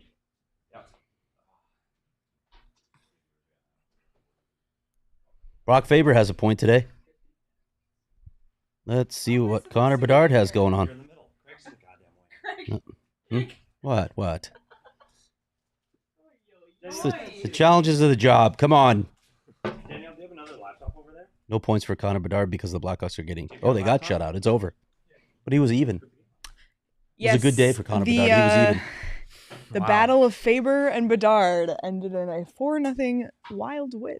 By the way, I needed to defend myself. There was a lot of slander of me when I was offset. What are you talking about? My stinky food. I didn't hear it. Well, that's... I mean, I wouldn't call that slander. My I'd call pad that thai. factual. My frozen pad thai from Trader Joe's.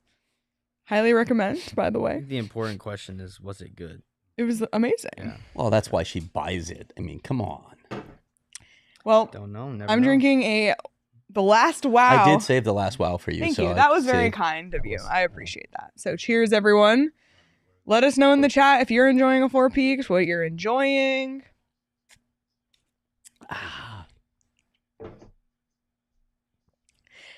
Oh, let's check in on our prize picks. Yeah. Anybody hit it yet? Nope. Dylan Gunther had a shot on goal early, but he's been a little quiet on the shot since. Yeah, the attendance is not looking great there. Would love an attendance number. That's a common Wee. theme Look at there. that. Mackenzie Blackwood has 9 saves. Hey, but good thing they play in a big arena, so they can't fill it up. Yeah. Oh. This is good stuff. By the way. Oh, we're halfway through this game already. Well, I was going to say, what happens when Mackenzie you bring Blackwood games. can't make saves if the Coyotes I was gonna say are on the penalty kill for half the game. Like, we're not going to hit our... You need 25? We need our more than to hit 25 saves. Okay, so he's got 12. And you're about halfway, so you're okay so far. Yeah. Just need a little flurry here. I need the Coyotes... I need Dylan Gunther. I don't know if you know this about the Coyotes, score. but they are not a shot volume team, Leah. Yeah, that's why quality team. But that is why we chose. See, and here's the other cool thing about PrizePicks. Well, if you want to increase your payout, you know, it's a little bit riskier odds. There were 3 different options for the more than less than for Mackenzie Blackwood saves. We chose the lowest end because we know the Coyotes aren't a high shot volume team. Did not get through. But that's another cool feature of PrizePicks. It's not just one thing set. It's different levels, and you can choose higher, more than, or less than. Sorry, I'm interrupting you. Your ad read here. I wasn't paying attention to what you were saying whatsoever. I just went with it. Just focusing on what's happened on the ice. Oh, they're not getting pucks to the net, like Petey was pointing out. Yeah, Petey's like right over my shoulder. Yeah, chewing a granola bar right in your ear.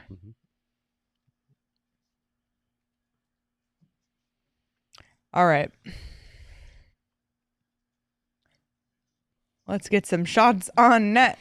Oh, why'd you pass it? The fans have almost cleared away the stench of your pad thai, by the way. I'm just... Again, top line have the puck in the zone for 30 seconds. No shut down. Leah's going to shut me down here very soon. Petey said the top line had the puck in the offensive zone for 30 seconds and had no shots. Yeah, they got 2 blocked. Oh! That's got to be a trip. Or not. What are you open there, buddy? Seltzer? Seltzer. There you go. Pace yourself. I know, that's what I'm saying. Pace yourself. Alternate. Ooh, that was a big hit. Big hit? Is it Liam O'Brien with a big hit? No. Gunther's going to end up with more hits than O'Brien. No. Yeah, this rate. Petey is saying Gunther's going to end up with more hits than O'Brien.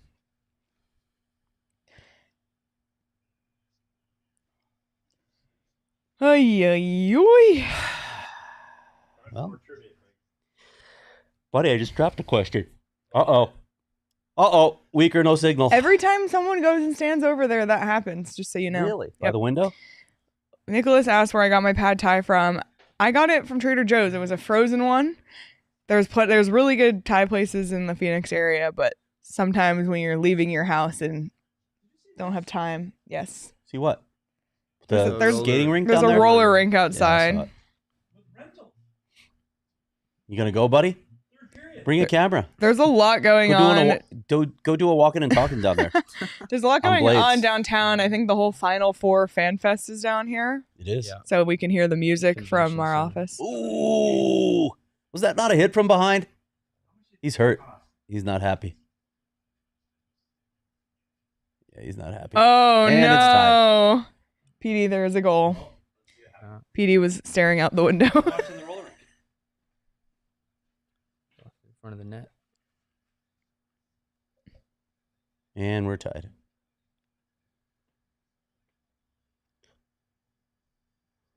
Kunin. Watch this hit right here. Boom. That's a dirty hit. It is a dirty hit. And That's Dermot, what I'm saying. and Dermot was like How's that not upset. called? Like literally in the numbers. And he doesn't have a stick. I don't get that. But again, we talk. He goes and grabs a stick, so. But we talk about the defensive zone system and Dylan Gunther right now. Dylan Gunther's at the top of the circle on the and look at that on the right side. He started that whole play on the left side, guarding the left defense. That is a dirty hit. How the hell does he end up there? Here is Gunther behind the net. Now I'm going to chase out here. I'm going to go out here. What am I protecting up there? What the hell am I doing there? Again, I don't understand the system, Craig. Why is Dylan Gunther protecting the left point 1 second and then the right circle the next? How do you cover that much ground? One, you tire yourself out, buddy. and 2, you leave up too much open ice. On top of all that, there is no question that's a penalty. Period. Yeah, that was a penalty. That's a penalty. It should have been called. And that started the play. Sorry, Leah. Then he went back to get his stick and left the net. Well, so East Coast Coyote said Dermott probably should have just stayed in front of the net instead of going back for his stick. In that situation with the puck down low, I agree. Yeah, the chat is very on board that that should have been a boarding. Yeah. That's a penalty. It was a penalty. I don't give a shit. It's a penalty. But again, what the fuck's going through? I know that nobody hears that, so I swear. What the fuck's going through behind the net? Like, why would you teach a forward to go behind the net when the puck's out in front? You can't score from you. The puck's in front of the fucking net. Can you actually hear him at all, Danielle? That could have just been his mistake, right? Yeah, you can. Sometimes it's personnel mistakes. No, it could be his mistake. It could clearly be. That might not be system. That might be. Yeah. He's got a hole. That's my point. Hole. Right. It's a youthful mistake chasing the puck, or chasing the player, not the puck. Senators have tied up the Caps. Let's on go. The out-of-town scoreboard. Canadians 0-0. and Rangers are early, scoreless. Columbus is down. Columbus is. We're not worried about Columbus anymore. Columbus. Just don't pass the Senators and Canadians. Stay at number 5. Oh. Wow. Good patience. Yeah. How about that, huh? How about that defensive zone coverage? Michael Kesselring skates all the way down from the blue line and then cuts across the net and isn't touched. Brutal. There's a shot. Let's go. Hey. No, not Gunther. Just on Blackwood. You need 25 saves. No, we need. Mm-mm. You need 11 more saves. Gunther has one shot. He wasn't on the ice there. He didn't take that. That wasn't Gunther. It was Valimaki. 11 and 4. I know it's confusing. It's true. Petey does have some glasses issues. Yeah, Gunther had that one shot early and none since. On the power play, right? Yes. Ay. All right, so yeah. I'm gonna jump in, Raz. All right. I'm gonna bitch about this. Get ready. There we Petey go. rant incoming. But I just don't understand. Thank you, Raz. We'll see you in the third. What do you got for us, Petey? But again, I'm picking on it's the last wow. I'm picking on Gunther. And again, what we used to talk about, I should use red for Coyotes, blue for I hate when I do that. Petey is buzzing. No, but here's what you should do. In a defensive zone system, what I always talk about is you want to look overhead, and it should look like the number 5 on a dice. That's what it should look like, with a forward protecting the middle of the ice, 2 defensemen down low, 2 forwards up top, and then you protect your areas. I've got over here, I've got here, I've got here. Like, it just makes sense to me. So on that last play, Dylan Gunther is right here. Number 11 is right here, top corner of the ice. By the time the goal goes in, Dylan Gunther is over here. Like, and I just don't understand a defensive zone system when you're not covering the puck carrier, you never touch the puck once, how you end up going here behind the net and ending up over here. I don't understand it. You don't want to end up behind the net when the puck's not there, because guess what? You can't score from back there if the puck's not there. So I don't know what he's protecting. I don't get it. And that's where my frustration is. Like, for me, Dylan Gunther, stop. Just stop. Let the San Jose player go behind the net. Go behind the net because the puck's not back there. Let him go there. Somebody else will pick him up when he gets to the other side. I get so frustrated. And then the goal gets scored with a San Jose Shark standing right. That's boarding. Oh, here it is. That's boarding. Boarding that creates the play. So, but again, watch. But there's a lot of time here. Like, right there. Like, stop. Right there. Why does Dermott go back for a stick when the puck's down low? You can't. You can't. What? He can't go. Yeah, you should. Got to protect the front of the net. You can't leave the front of the net. So their goal score is here. That's who scored the goal. Yeah. Right there. Yeah, and where's top Dermott? of the blue paint? Yeah. Dermott's down here. Yeah, getting his stick. 67's up here. Yeah. Brown starts to front the puck here. Nobody takes the most dangerous player on the ice. And the most dangerous player right there isn't the puck carrier, because the puck carrier is below the goal line. You're not the most dangerous player. That's the most dangerous player. Defend him. The guy in front of the net. Can't score. Well, you can't score behind the goal line because all the goalies go on their goddamn knees and get hit in the back of the head. So yes, you can score behind the goal line now. I saw 3 goals reverse VH just this weekend. 3 hit goalies in the head and went in. 3 goals from below the goal line. Stand up. I'm so sick of it. Stand up. How is that not the goalie's fault? All right, it's time for trivia question number 3. Yeah, let's bring the vibes Let's up. change the vibes here. Are we giving them to the end of the period on this one? I don't know. I don't think they. I don't know how hard they are, Craig. Yeah. You choose. Next TV timeout?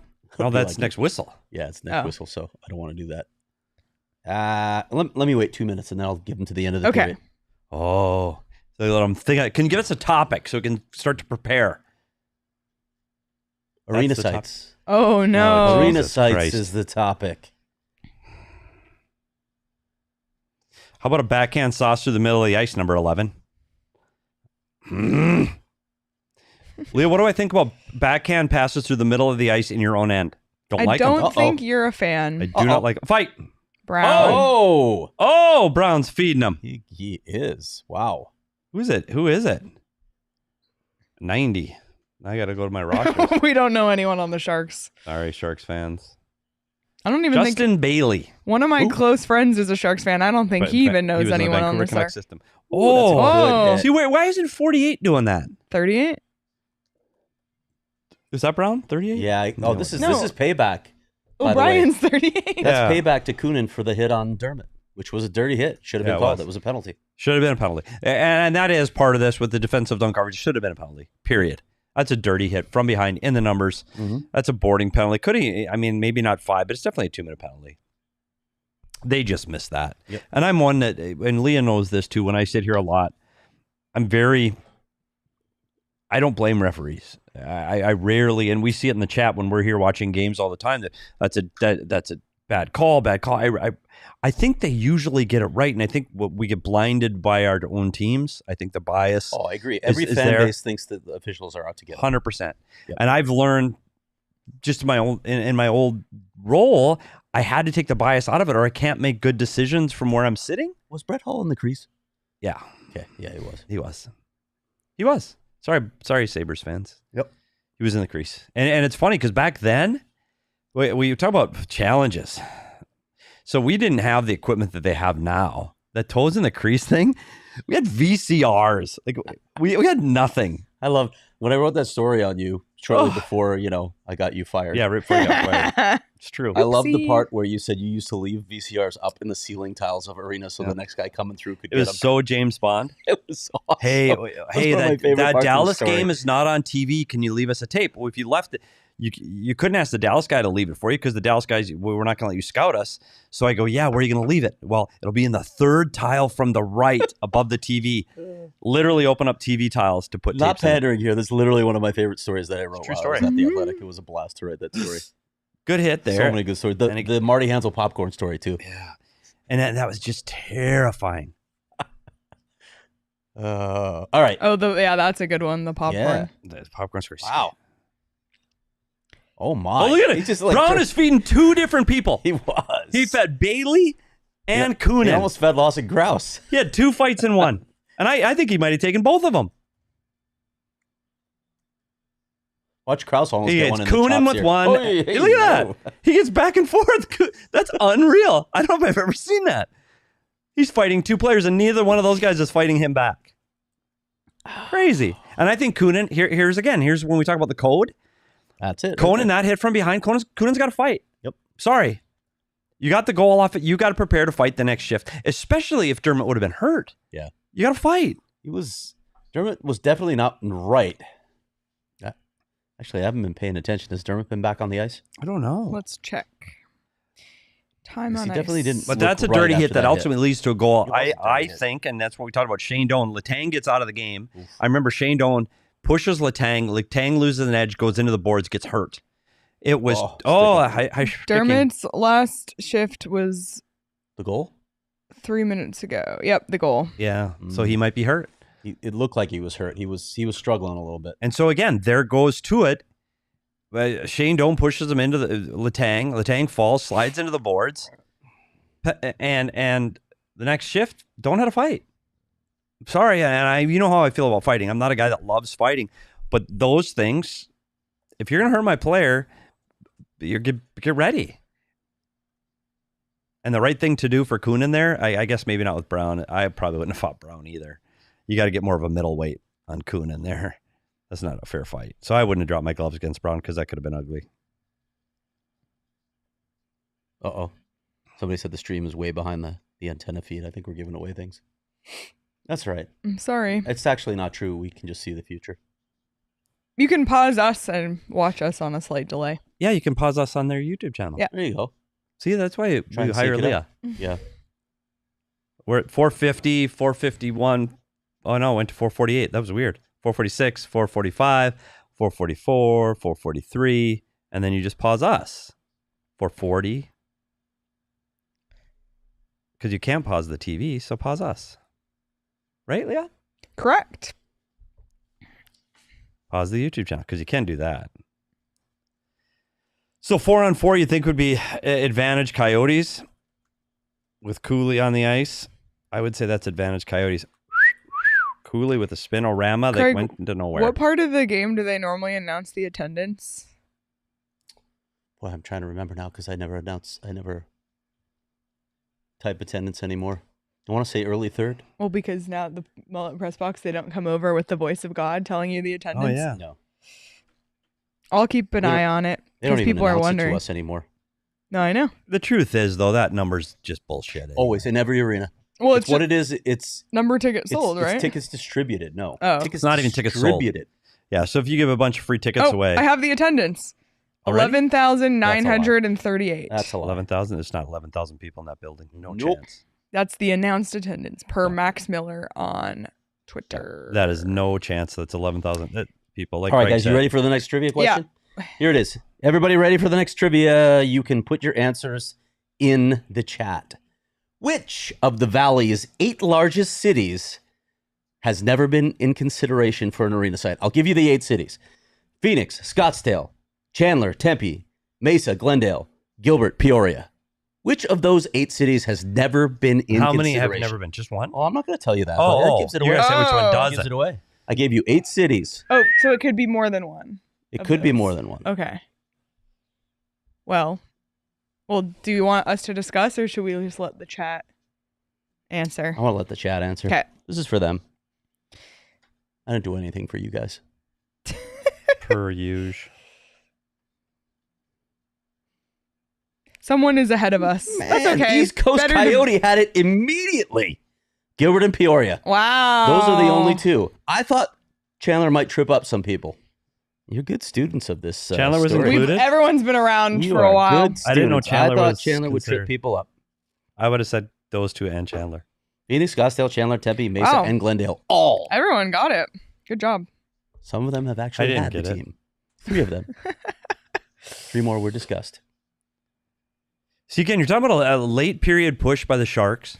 And I'm going to go back to the penalties. I think that makes a difference. And you see Yeah, what Brown the gets. momentum. Brown gets 2 for roughing, which is lucky because they fought 2 guys at Do once. you know where So they were looking in Chandler?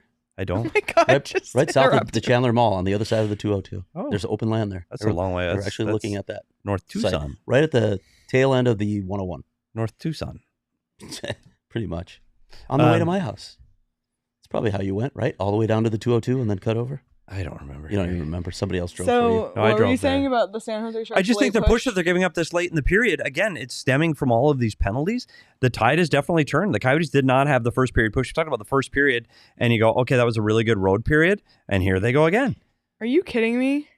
And we talked about a really good first period on the road, and one of the Glad things I that's started tripping this drinking team up beer again, this is their 4th penalty of the second period, and penalties have caused the momentum to shift. Shots have now shifted. San Jose's got the goal, the only goalie of the period, and again, it all stems from penalties. Sputnik AZ brings up a good point. Craig kept begging for Gilbert, so that doesn't count.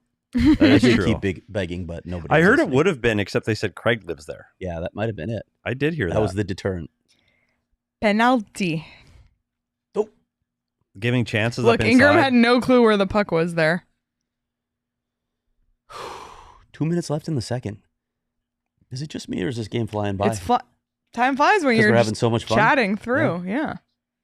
Thank you all for being here, by the way, on your Sunday afternoon. Hit the like button. It gives us bursts of joy. Bursts of joy. It gives us bursts of joy. I like that. It's like a tagline. You just wrote a tagline. bursts of joy. It's like a tagline. You just wrote a tagline. Bursts of joy. Bursts. That's all we can ask for as Coyotes in. Just bursts of joy. Leah's positive for Petey. We can't. What is happening? Oh no. Oh no. I'm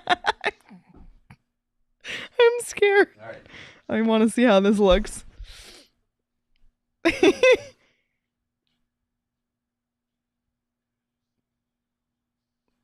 taking a long time.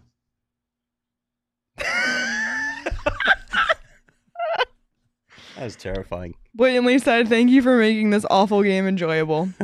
I will say this. Of all the games we could have picked, this one is one of them. Imagine if we picked the last game. Oh, the Vegas one? Buddy, fire. This game stinks. Well, if we picked that one, you would have all seen me horizontal in the recliner. I mean, it's a 2-2 game. At least it's anybody's the game, third right? period in the last game was the when Right. it's not crazy. So we still have a whole period ahead of us. You never know what can happen. 6 goals. Nicholas said this is the preferred way to watch a Coyotes game the rest of the season, honestly. Yeah, I just rewatched that hit on Dermott, and he's holding his right arm as he leaves the ice. Yikes. Look at Ingy with a backhand pass. Looking for an assist. Yeah, not going to happen there.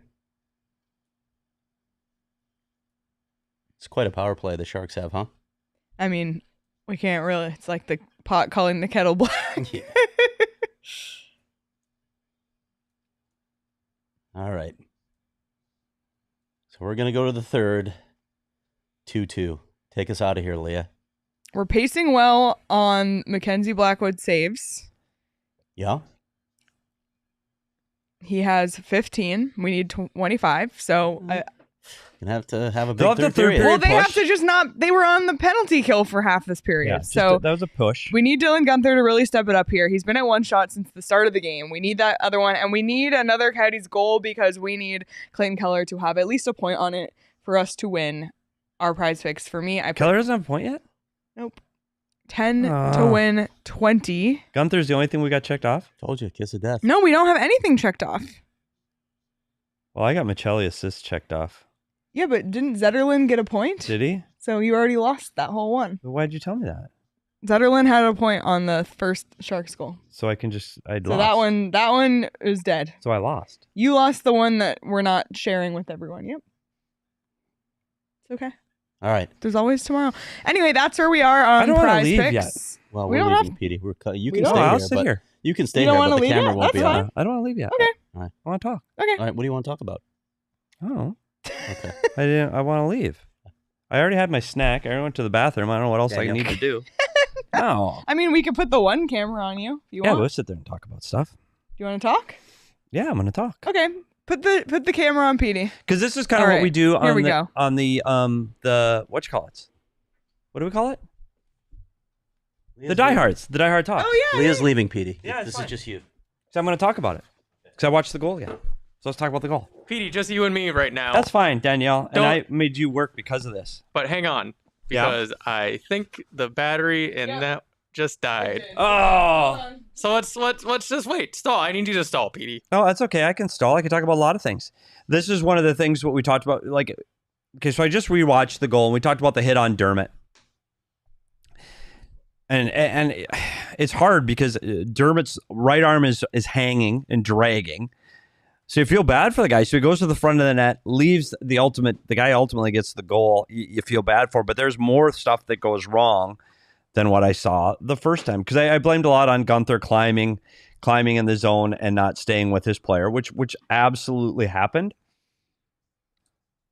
But we talk about those zones and those areas of the ice that you're responsible for staying and guarding. And I want to go back to the defenseman for San Jose. Can they see that yet or not really?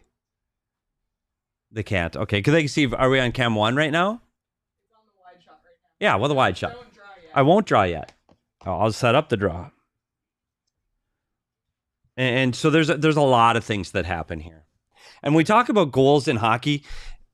Hockey is a game of mistakes because things happen so fast. And I know one of the advantages we always had in the video room is we can slow things down. We can look at things in replays and we go frame by frame.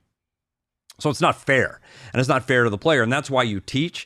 That's why you go to the board. That's why you have systems. That's why you do video sessions, so that these things become ingrained in a player, so that when they happen so fast in a game that you're ready to make those kind of adjustments in game, and you can just react, and you don't have to think, you just react. And so when you see things like this happen, you get a little frustrated, because a goal like that, it shouldn't happen. I know there should be a penalty, and I know that Dermott should be behind the net. I get that. Dermott gets hurt. If he doesn't get hurt, it's nothing. But there's one other player that you need to keep an eye on, and that's Logan Cooley. So we talked about the five on the dice and what areas of the ice you should protect. Well, Logan Cooley's responsibility is this area of the ice. At this point, he's playing at the right wing, and he's protecting the top of the zone. So he's got to protect and defend against the San Jose Sharks defenseman. It's his job. This guy is his job. And the Coyotes, they don't call it strict amount of man, and you're going to have to listen to Andre Tourigny talk about how they defend and what their defensive zone systems are. But Logan Cooley's man is this defenseman. That is his job. So what happens is as this defenseman comes down in the zone, Logan Cooley is late. Logan Cooley's late, meaning Logan Cooley's got to be right next to this guy. He's got to be able to protect him. This guy has the puck.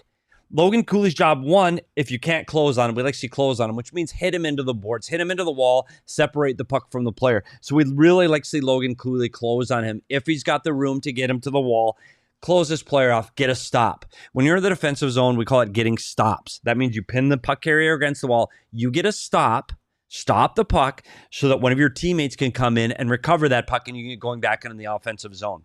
Well, Logan Cooley can't get a stop here because now he's a foot behind this player. He loses the foot race. So as this play gets down all the way to the corner, and you see the San Jose puck carrier, the defenseman, get down almost to the goal line, Logan Cooley should have closed him off. Logan Cooley should have been stick on puck. Logan Cooley should have had that play broken up. He should have been able to defend that defenseman as he gets down to that area of the ice.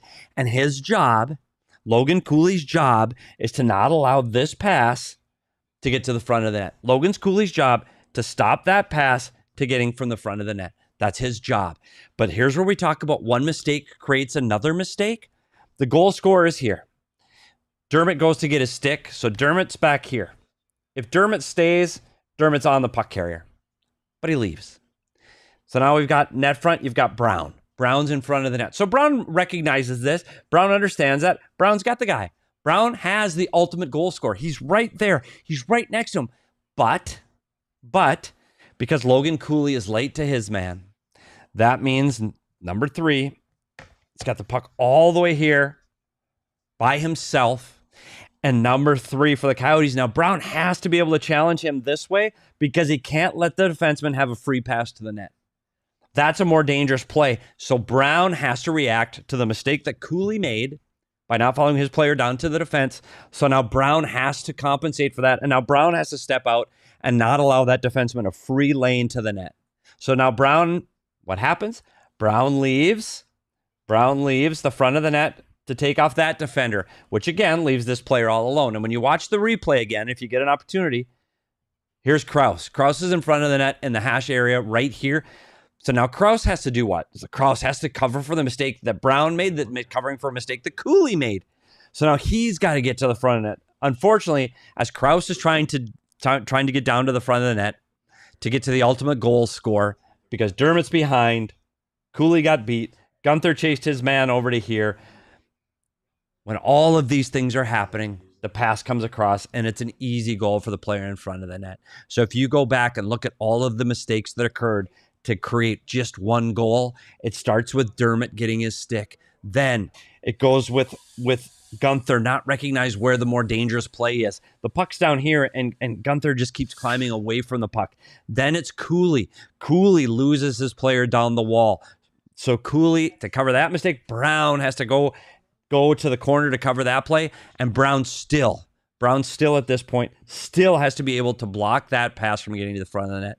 So you look at that, 4 of the 5 Coyotes made a difference on that goal, and Krause tried to cover up all of those mistakes and tried to get back to the front of the net.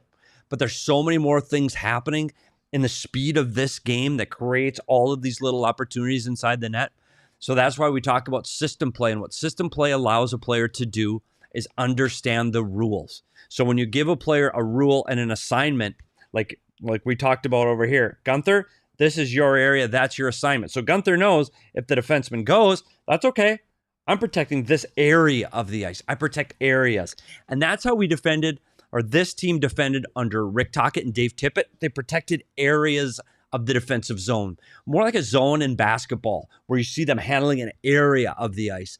Under the current system with Andre Tourigny, they chase pucks. They're much more aggressive and they're much more active in the defensive zone. So you do see things like a player being here, Gunther covering the left point and ending up with a goal being scored over here and he's standing on the right circle. Under Tippett and Tocchett's system, you would never see a player that started off defending here end up defending over here. It just wouldn't happen. You'd be here or here. That player's job is to go back and forth between these two areas. So as the summer goes on and the season wraps up, we're going to spend a lot more time talking about system so that by the time we get ready to play again next October and PHNX Coyotes is there for game 1 to start another season, everybody's going to know what to look for when things like this happen. This game is tied 2-2. Getting ready for the third period. Danielle, are you ready? Am I ready for what? We're going to switch off of me now. We're going to switch off of me. Stall him for a little bit more. Okay, I can do that. I'm in the process. I'm going to introduce a new segment. You're going to introduce a new segment? Yeah, I'm going to call an audible. I'm in charge now. Leah's gone. Okay. I'll introduce a new segment. Okay. So just stall for a little bit. I can stall for a little bit. I can just talk about hockey. So what do you do in the third period? So you're in the coaching staff. You're in the coaching room now getting ready for the third period. So what's the message to your team? And I don't have the chat in front of me like everybody else did because everybody's way more organized than I am. My first message to this team going into the third period is you have to stay out of the box.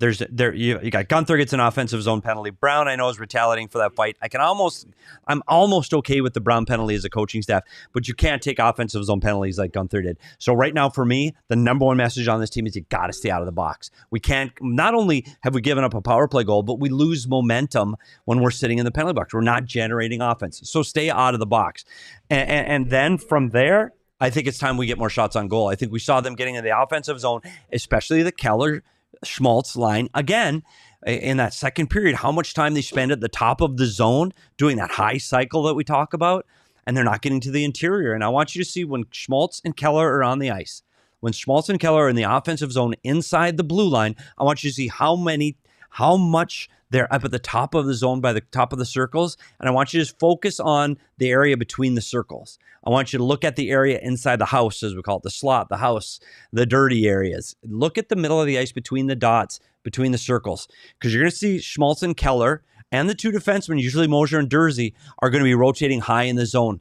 It's going to be the responsibility of Nick Bugstead to get in between those hash marks and get to the middle of the ice so that somebody can deliver pucks to the middle. And right now, that line is having a real problem getting to the interior, and so they're not able to generate offensive opportunities in the offensive zone. They're going to have to be better at that because the lines that are getting opportunities at the net are O'Brien's getting to net, Gunther's getting to net, and I'd really like to see Josh Doan get on the score sheet in the third period because, again, it's been a quiet game for him so far in this one. Danielle? That was great analysis, Petey. How'd the stall work? That was good. It was perfect timing, too. Okay. So I'm going to introduce a little segment I like to call Danny's Photo Corner. Good. Yeah, I'm going to show off some Can of my... I literally get out of my chair now? Yeah, you can get out of your chair. It's not on you anymore. So this is just me. So a lot of you guys may have noticed I started taking pictures, 2 weeks ago now? And now shooting hockey is kind of my favorite thing in the entire world. So I'm just going to show off what I've been doing. So here we go. First one. This is Michael Carcone. He had a pretty good game last week. So one of the things I have to do is I have to shoot through the glass, which isn't ideal. The photos aren't as crisp as I would like, but it does get some pretty cool effects. So yeah, I'm just gonna go through. I won't explain all of them, but yeah, there we go. That's Clayton Keller. Next up, William O'Brien, goal scorer. I think maybe. I can't remember. Nobody's here to talk to me. I can't remember if he got credited with the goal or not because there was some confusion. Yeah, William O'Brien. No, she's showing photos. Yeah. So yeah, we're just gonna keep going through. There's Nick Schmaltz there for his 500th NHL game. Matthias Michelli, his one of the fun things about being down in the like kind of down on the wall is pregame. You get to see like whose family is all there for him. And Matthias Michelli had his what I assume were his parents there, and it was really cute. And he went out and played really well. Daniel, tell him what it's like for a photographer. What like the whole situation is like. You mentioned getting a hole. Tell people like just what the experience is like. Yeah. So most NHL arenas have, I think it's 8 photo holes. So 8 photo holes in they're what's you might be able to see some of them in the background. There's a hole, an actual hole in the ice where you can shoot through, so you don't have to deal with the glare of the glass, which I kind of have to do, and you get a lot crisper shots. So what I have to do at Mullet, since it's not an NHL arena, it's a college arena. There are only 5 of them, so I typically get relegated to behind the glass. This is Josh Stone. I love taking pictures. NHL and NHLPA say it's an NHL. Listen, I love Mullet. I am such a big Mullet fan. It's so much fun. I love shooting Josh Stone because his facial expressions are classic. Yeah, so what you can see here is there's a little like glare off of the glass, which I really enjoy. I think it's fun. So I set up right on the glass. Yeah, so I go right on the glass and try and get a little, try to do away with the glare. The only problem is, it's not as crisp as I would like. So you'll see here, you get some pretty cool shots. This is one of my favorites. I love, who said it? I don't remember who said it. John said goalie mask photos like I need goalie mask photos like air. Me too. I am such a big fan of goalie masks. I think it's one of the most unique things in all of sports. I love that they get to show off their personality. It's just so much fun for me. And this is one of my favorite shots. So I got a couple questions in here about what my setup is. So I have a Sony A7R R5, which is, to my knowledge, one of the highest megapixel photos there is. So I have an A7 R5, and then all of these are shot with a 70-200 2.8 lens. For those of you that don't know, 2.8 is really the standard in sports. You can get away with higher f-stops, like 5.6 or whatever, if you're shooting really anything other than sports. But sports, you really need it to be 2.8.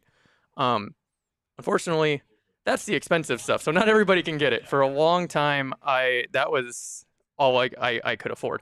But now that I'm actually getting paid to take photos, I can get these nice crisp photos.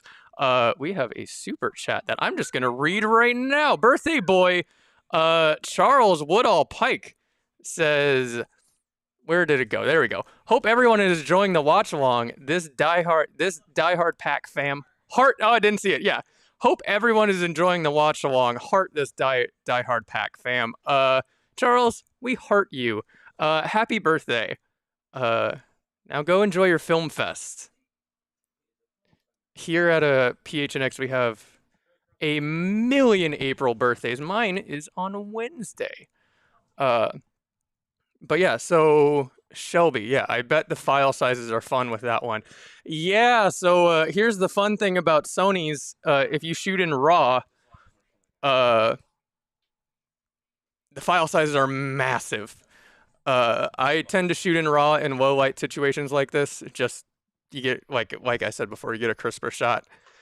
Mostly because the lighting at Mullet isn't the best for photographers. It's not terrible. It's not the worst I've ever shot in, but it's not the best. So yeah, that's what I'm doing.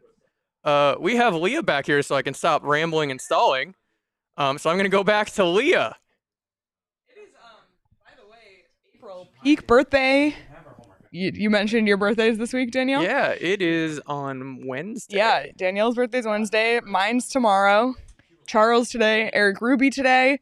Max was on the 3rd. Jacob is on the 14th. Lindsay Smith is on the 20th. Big April birthday month. So, and Rose said, Danielle, we share a birthday.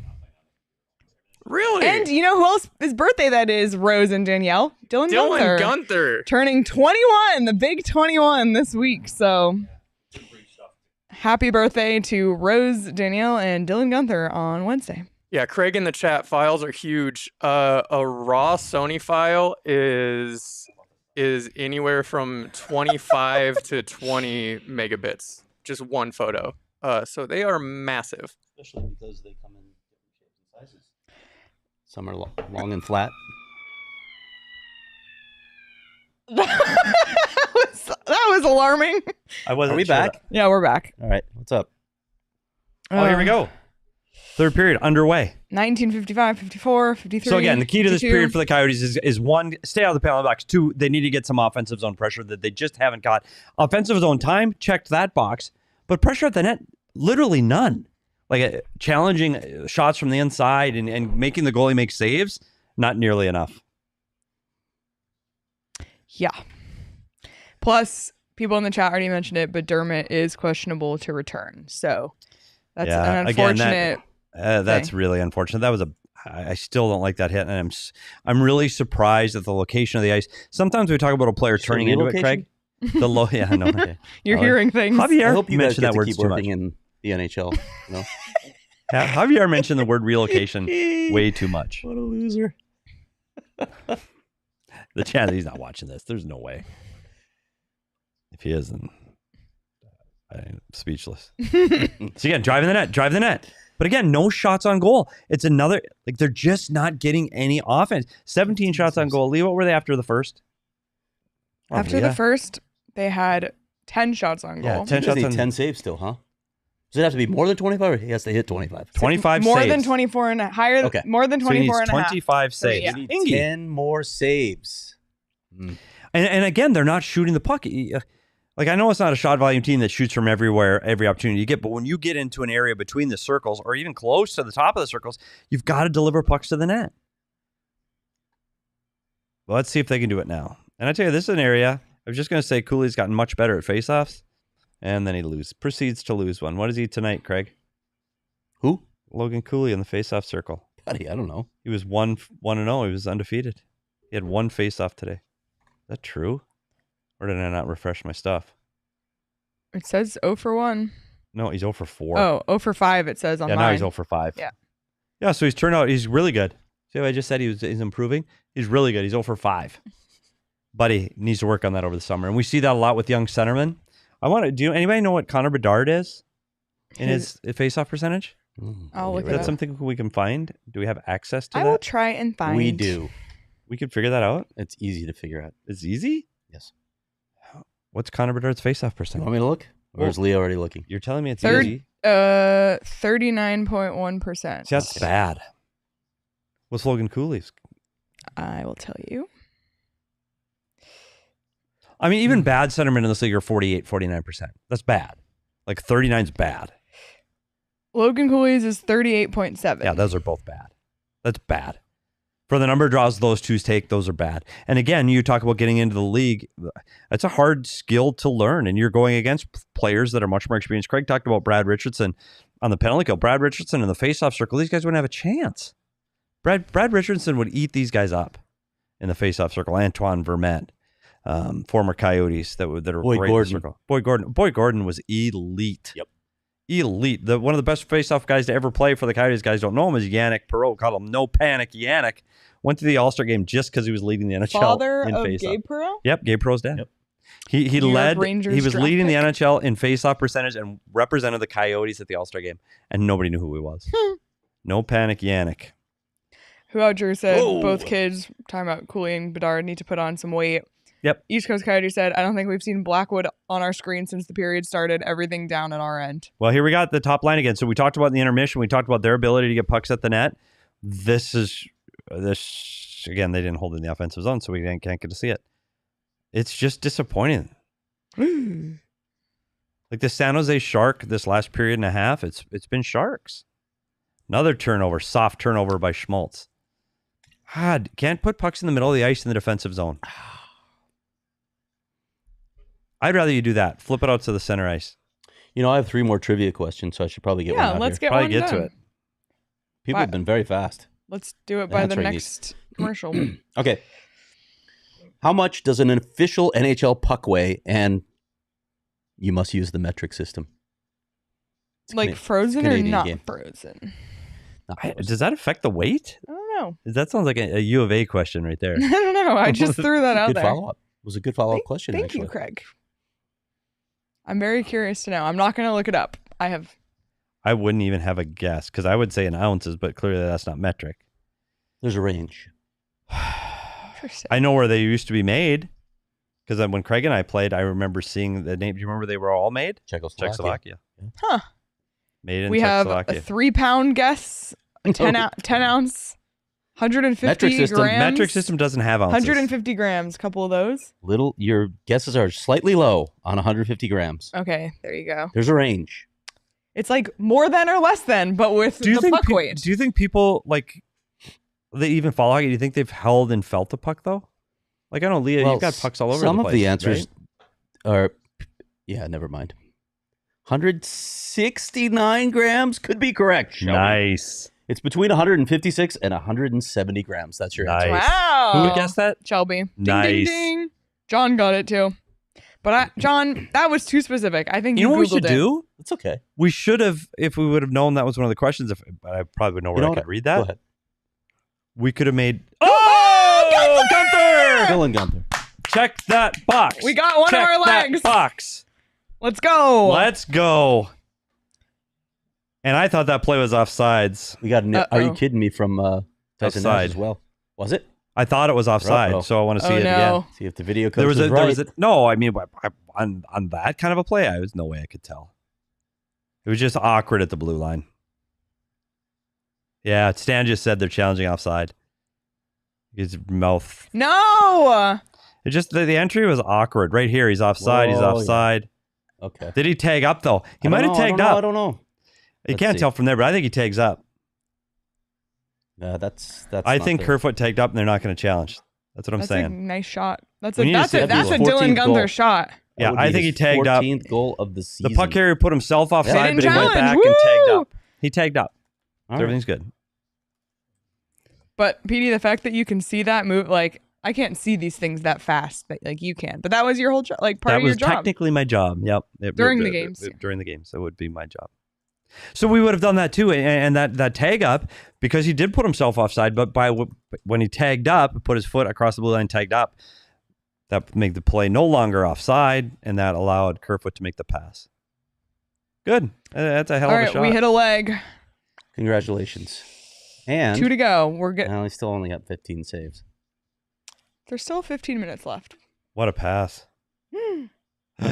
Ivey. Yeah, that was 3-on-1 after you score a goal. Batten down the hatches. Yeah. And this is where we talked about, Craig, where this team doesn't have the ability to throw out a defensive line. They don't have it. So you got a line with Liam O'Brien. No offense to Liam O'Brien, but he's not a defensive 200-foot player. And you're throwing him out after a goal because you don't have an option.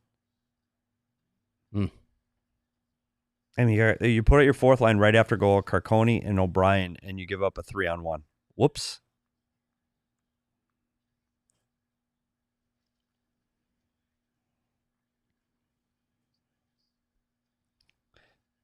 Oh, see, now they get to the inside. Now that top line got to the inside, but it was a defenseman, Dursey, driving the net. This is what we talked about. Keller just jumped over the boards, but we needed this top line with Schmaltz and Keller to find a way to get the puck to the inside, and that's one of the ways to do it. If Bukestad can't get there, is have a defenseman drive from the blue line in. I know this line's got 2 shots on goal now on this shift because they're getting to the interior.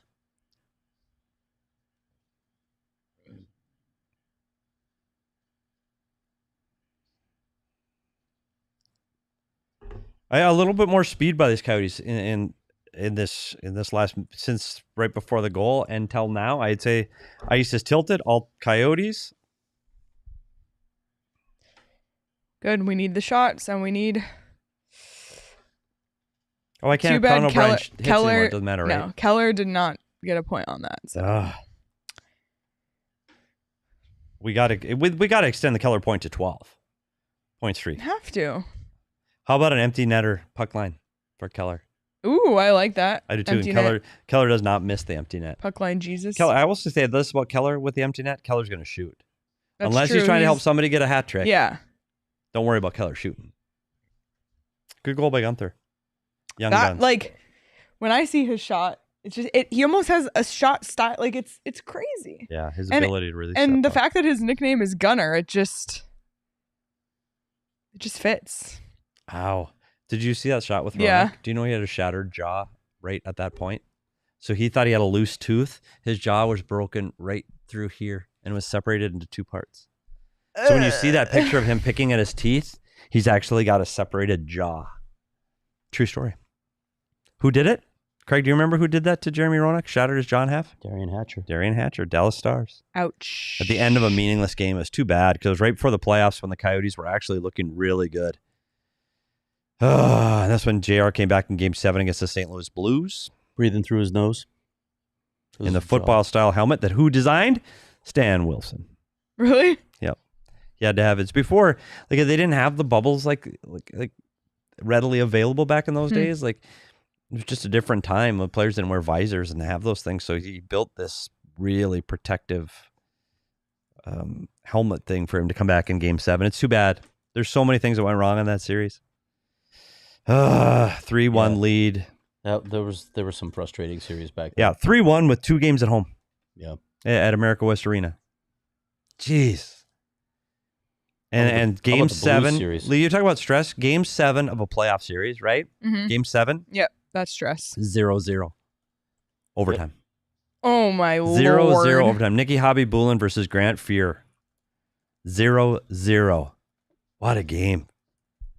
I forgot who scored the winner in that one. Do you remember? Courtnall?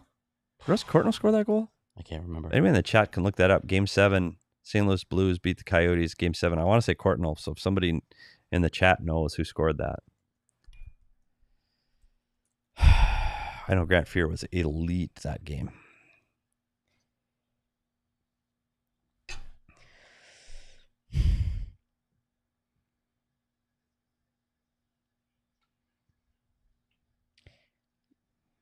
Yeah, that's not enough shots right now, Leah. He's got 17 saves, Leah. Yeah, I know. It's not enough. I know. Wait till he gets onside. Good.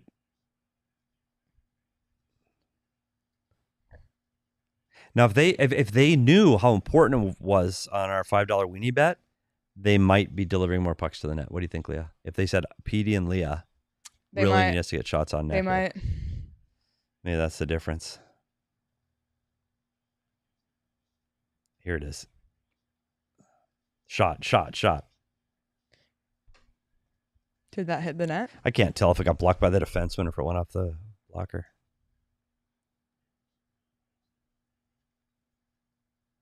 Didn't get through. I will say San Jose, they blocked a lot of shots. What are their blocked shots? 11 blocked shots. Cool, right? It is cool, but I Doesn't don't work, but I don't I'm just think, saying. yeah. What is it? It's a photo.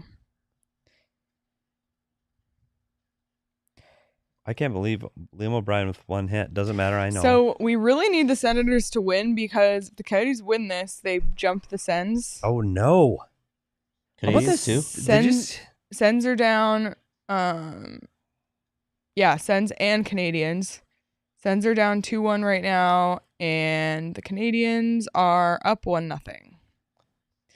So we will be scoreboard watching tonight for sure. Did you see what happened in Ottawa yesterday? I did the not. empty net goal? I didn't really watch a lot of hockey. Craig, did you see the empty net goal in Ottawa last night? Oh, yeah. Remember the Ridley Gregg Was one? it a slap shot? No. Oh. Yeah, Different and scenario completely. Brady Tkachuk vastly overreacting to it. Yeah, I will say the first one with Morgan Riley giving it to Ridley Gregg, I still think he was an overreaction. This was a massive overreaction. He went berserk. So, Leah, the clock's winding down. Ottawa's winning the game. I forgot who the player was that did it. I wish I remembered. And somebody in the chat might know. But it's the New Jersey Devils. It was Nico Hischier. It was Nico Hischier going in, Yep. Ottawa's winning, empty net, or losing. They have their goalie pulled. They're losing. New Jersey's going to win the game. Hischer's going down towards the empty net. Clock is counting down 3, 2, 1, 0. Horn goes. Green light comes on behind the goalie. Hischer continues to the net and just lets go of the puck. Doesn't shoot. Yeah. Just lets it go. Yeah. And it just goes across the goal line. 3 seconds after the green light went off, Yeah. after the buzzer went, game's over. Yeah. Didn't shoot. Yeah. Did not shoot. Yeah. Brady Tkachuk went insane. He did. Why? Threw his gloves. What are you doing? Chased him across the ice, and a Why? melee ensued. I don't know. Put the puck in the net after Put the the puck into the net after the buzzer. Who cares? Didn't shoot it. You know what? Literally didn't equate shoot that it. to. You know I when don't. pitchers lose their minds when a guy does a bat flip. Yeah. Get over it. Don't give up the home run. Yeah, don't give up the home run. Yeah. I agree. I hate those. I mean, there's some codes I get. Those things are just stupid. Yeah, that one's stupid. It was just stupid. It's stupid. He didn't even shoot it. He let the puck go and it just slowly went into the net. Don't lose then. Sorry, Brady. I like Brady Tkachuk. I like him sticking up for teammates, but I didn't see that. Yeah, it was silly. 9 minutes to go. We're sitting at 22 shots on goal, 19 saves. We need a flurry. You know what we need? Power play. Yeah, because we need the Keller point. There There's was another a one. shot. We're getting closer, Leah. I know. We need a power play. Oh, but Josh Brown back door. Look at Josh Brown coming in out the back door. He's feeling it after his goal last game. It's another quiet game for Josh Doan as we focus in on him. Where's Josh's numbers?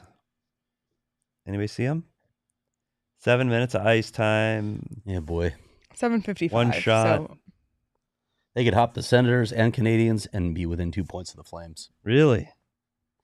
It's Raz's team, right? The Flames. Oh, wait, no. It's I will not. say this about Raz, too. Raz, we talked already, he was up till 3:30. Raz But has that's been over normal there. for Raz. No, I know. Yeah. And Raz is doing homework right now. He's homework. Is it called homework in college or is it, I don't know, is it homework? homework, yeah. Is it still homework? I don't know if it's called assignment. I don't know. I thought they might have changed terms now. But if you saw in our studio, there's windows. So it's relatively warm in here. Yeah. Raz is looking a little sleepy. It's a little sleepy. Doesn't Raz look a little sleepy? It does look a little sleepy. He's in a comfortable chair for more furniture. Yeah. I went to bed at 1. But he's studying. Study just took it out of me. Yeah. The one thing about being a hated studying. journalism major Yeah. is there aren't a lot of tests, so I didn't have to do a lot of There studying. Mm-mm. Seriously? There's assignments and projects. Yeah, there's assignments. See, I said that in Canadian, by the way. Yeah, projects. There's a, but I like besides my what are they called? Electives. Yes. I would have tests there, but I never had tests in journal except for journalism 101. We had tests. God, I wish I paid more attention in college. I just didn't. I mean, I didn't. I wasn't a good doesn't really- student. I was a really good high school student. I was a good student. College, I just I had a 4.0 in college. Yep. Are you insane? No, it's true story. I was a really good high school student. And I got to college. I was and also a really just good high school student. Bad. I Got bad. graduated 8th in my class in high school of 487 people. It's 21 out of 319. There's my little flex. Did you know 21 out that of Leah 319. studied abroad, too? I did study abroad. I got into Harvard. Did you really? Yeah. Oh, I got accepted. Oh, like were you wanting to go to play hockey? Well, I wouldn't have got accepted if I didn't play hockey, I'm sure. But I did get accepted. I went there on a recruiting trip. Got in. Why didn't you go? Because I went to North Dakota, because North Dakota was the national champions, and my dad coached there, and I thought they were really good, and they were really good. They won a national championship, but Eddie Belfour thought it was a good, really place to go to school too. So But I now never you have a played. great story though. Yep, I did get into Harvard. I'll tell you about the recruiting trip someday off air. Recruiting trips to North Dakota and Harvard are very different, by the way. I'm sure. Their focus is a little different going to Grand Forks than it is to the Boston metro area. And yes, I am humble bragging. That was great, Greg. I don't get to bring it up much. So I will say, Leah, 4.0 There in you college go. is absolutely impressive. Because there are professors in college that don't want to hand out those grades, and you get on some of those curves, and it's just well, there was got no one chance. class where mathematically I could not get an A. Like I was gonna get a B, and Yeah. I accepted it. And then she did a full curve for the class because she was really failing. hard. Yeah. And it just It pushed me pushed you into up. A. Good for you. But U of A, God, so we got here, Leah. What do we talk about? Penalties. Oh, this isn't gonna help our shots on goal situation. I'm really impressed, Leah. What? Them. I'm really impressed. PK. That's super hard in college. Thank you. Craig, I'm sure Craig. What did you get? I'm not gonna talk about it, buddy. Were they good? Yeah. What I was gonna Were say. you a lead in college too? You were a good college student too? I drank too much. The one thing I will partied say, too much, skipped school. I mean, I partied a lot in college too. The one thing I will say is, wait, is this coincidentals? Oh, okay. Then it's okay. All right. Well, 4-on-4 Leah? action. Continue your education. I don't even remember. Well, I'm glad you took it seriously and did really well. Thanks. Oh, U of A has a different grading scale. Like ASU has A+, A, and A-, and that affects your GPA. U of A, it's just A, B. So like, if you get 90 to 99.9, it's the same A. Oh. That helped in my favor. My son got a B in college, and it was 89.2%. That was very frustrating. I did get some B's in high school. I think that was only B in college. AP calculus. He might have been 4.0 in college. I don't remember. I know I got an 89.2, and I was going to call the school, but then I decided not to. All right, I'm going to drop another trivia question. 4-on-4, Craig. Trivia question because I have 2 more to get out before the end of this game. Cooley and Gunther, you have until the 5-minute mark to answer this one, and I'm not even going to include college hockey because that wouldn't be fair to you. Can you name all of the outlets for which I have written about NHL hockey? Wow. Outlets that actually employed me, not freelance, okay?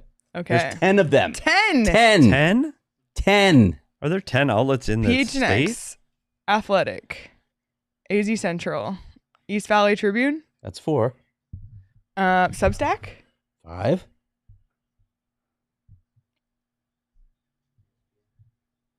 ESPN, CBS. CBS is 6. You have 4 more? Yep. I don't know. That's all I got. Are they all in Arizona?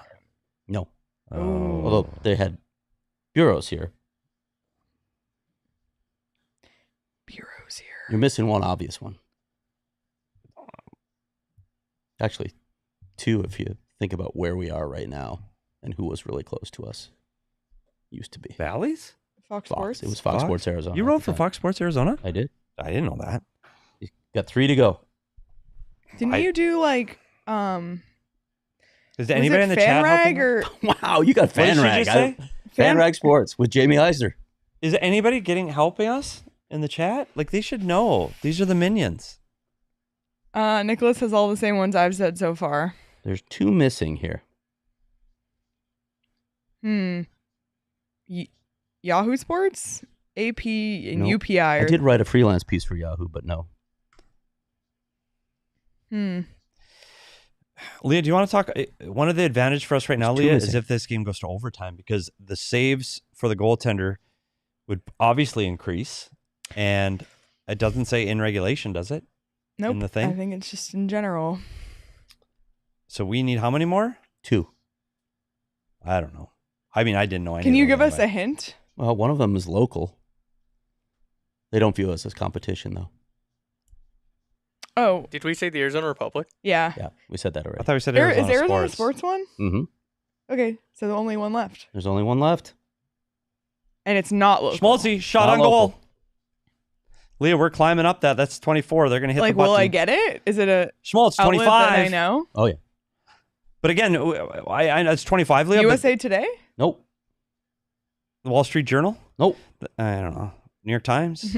Life? Got until the 5-minute mark. NBC? Missing one outlet. Yes, Arizona Republic has already been thrown another out there. shot. Another So- shot. Oh, let's go. They heard us. I think once they tally this Look up, at Leah, that. I think that's going to to get to 26. Let's see. 20. You're 1 away right now. Well, no, we're 3 away we're- because he's got to Yeah, stop. what am them. I saying? They got to be Yeah. saves. Buddy. We're getting close, though. You are getting close. I thought it was Ooh, going the Phoenix Suns lost. I thought it was going to go up to 26 shots They're there. so Jekyll and Hyde. My God. Chicago Tribune, people are guessing. Nope. Root Sports. Nope. Gannett. KTAR. Nope. I'm just reading people's guesses now. When I say it, you're all going to go, oh, of course. No, we're not. Yes, you are. Whatever the Wesleyan paper The was. Wesley. I did not cover NHL hockey for the Wesleyan Argus. Nope. I think they have 26 shots on goal. I want to recount. I do. Recount. That was 4 shots right there. Let's see what Hey, prize. do you want to know? Well, we're thinking of Craig's things. Shots on goal became such a big deal to several coaching staff here in Arizona. There was one coach in particular that was really bothered by the NHL's tabulation on shots that he called the NHL. John Whitaker just got it, by the way. Oh, NHL.com. NHL.com. Oh, we should have had that. There it is. How do you not have that one? Wow, I'm actually pretty proud of myself for getting most of those, though. I can't believe you got FanRag. I figured nobody was going to get FanRag. I can't believe I got that too. I can't believe I've never people heard of it. remember FanRag. My friend worked there. That's I don't know what it is. So, shots on goal. One coach was bothered by it, and he called the NHL head of officials from inside the building into the coach's room, and he fed him, and he gave it to him about shots on goal, like angry. And it said it skews the way that he said it makes our goalie look one way, their goalie look the other, whatever, we're giving, whatever. And so this is true. The head NHL off-ice official for that building and I had to sit in front of my monitor, go through the entire game, and count every single shot. And how far off were they? They were almost dead bang on. I mean, it was close. It was close. The funny thing that now, though, the advantage to the NHL now, what they do with these stats, especially shots on goal, they watch them on video over and over and over now. Like you see often, Craig, we see that shots coming and going at Mullet on this shot chart. Or because that one day when they had 17 that one in was the just first 3 minutes. wrong. But they are looking at them on video to see if there's shots on goal now. Do they do the same thing with hits and giveaways? They do not. Yeah, I didn't. Hits and giveaway is so subjective on God. different buildings. The joke at the time was if you want to get a lot of hits. Oh, Clayton Keller! Oh, my God, we hit it! Clayton Keller. Okay, extended the point streak. You guys were really close to Somebody getting tweet this. it. Clayton Keller just extended his point streak. Hell yeah! To what? 12? I'm not tweeting. I'm thinking Parker's going to be. Leah, we are shots PR. away right now. How many saves going to win got? today? 22. Hey, they're going to jump to 7. They're going to jump past the Canadians and the Senators. He's got 22 shots on goal. Just saying. But here, it's funny though because we talked about this line not generating offense, but again, they haven't been able to get pucks inside the top of the circle, and inside the dots. Nice pass. And now they do. I'm gonna And quote this tweet it. is the second time in this period that line has been able to get pucks inside the dots, inside the top of the circle. They got 3 shots on their last shift, and they get a goal on this shift. It's not a coincidence when you get the puck inside the dots and inside the top of the circle that you have great scoring opportunities. That's why they call it the house, the slot, the dirty areas, etc. Goal scorer's goal, as someone else might say. Back of the net. The puck did end up in the back of the net. There are other euphemisms For the big man. Yeah. There's other ways to say back of the net. There are. He scored, crossed the goal line, got one past the goalie, scored. There's several other things you could say. You can talk about where he beat him to. Top Yeah, you shelf, could. 5-hole. Oh, yeah. Took between the legs on that one. Just slipped one across the goal line. Short side. But the problem with using back of the net, sometimes it doesn't go to the back of the net. That's true. And the phrase back of the net still comes out. I know because I've heard it. So, Leah, what do we need? We need saves. That's it. That's it. With how much time? So we got 5 the minutes Keller. to go. So Mackenzie Blackwood has 22 saves. it's an 11 game point streak, right? Yeah. 12. No, it's 11. It's 11. I just For counted them. Coyotes PR. I counted before the game. I'm Keller's on it. point streak is, well, going into today was tied for the longest active point streak in the NHL. At 10? At 10, yep. 1, 2, 3, 4, 5, 6, 7, 8, 9, 10. Yeah, they're right. I was wrong. 10. Started with Detroit on January 14th, or January. My You months are just bad. obsessed with January. March 14th was the first point. He got a goal and an assist in the Detroit Red Wings in a win against the Red Wings. What? All right. I'm laughing at that commercial. Detroit, New Jersey, Dallas, Seattle, Dallas again, Columbus, Nashville, New York, Vancouver, Vegas, Clayton Keller. and now San Jose. 11. Let's let the chat help us on this. Who would you like to see as tonight's desert dog? Who's got that desert dog in him? Let us know in the chat. And How many points does Bukestad have? No. 0. He's a Yeah. +1 though. That was a great shot. Krause has a goal and an assist. I like Krause. He's the only person with 2 points, right? Yep. Yeah.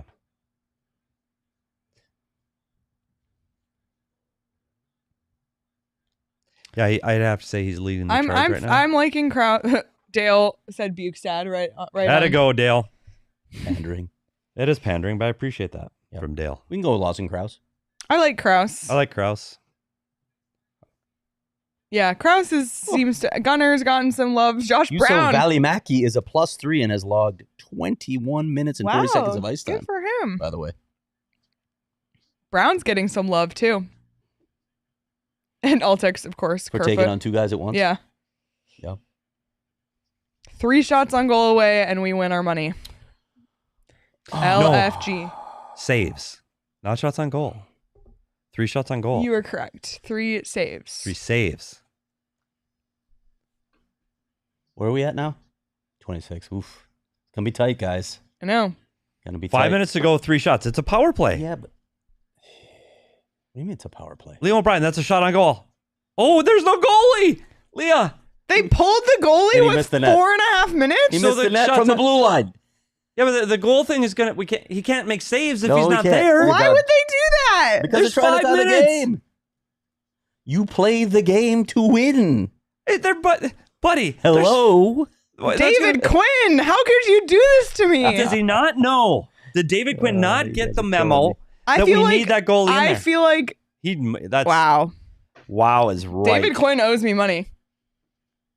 This is Boy, this is boy. PHNX gambling slander. This is PrizePicks.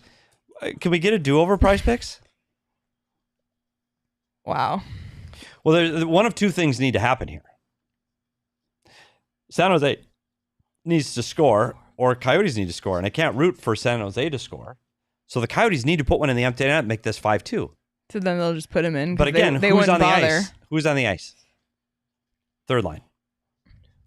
Liam O'Brien, Kerfoot, Carcone. You got your 4th line out there in a 6-5, and they've been out there for a long time.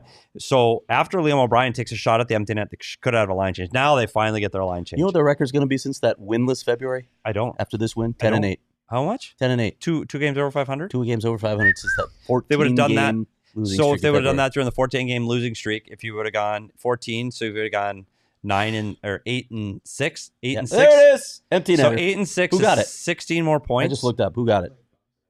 Did Gunther get it? Is that number 15? Raz. No. No.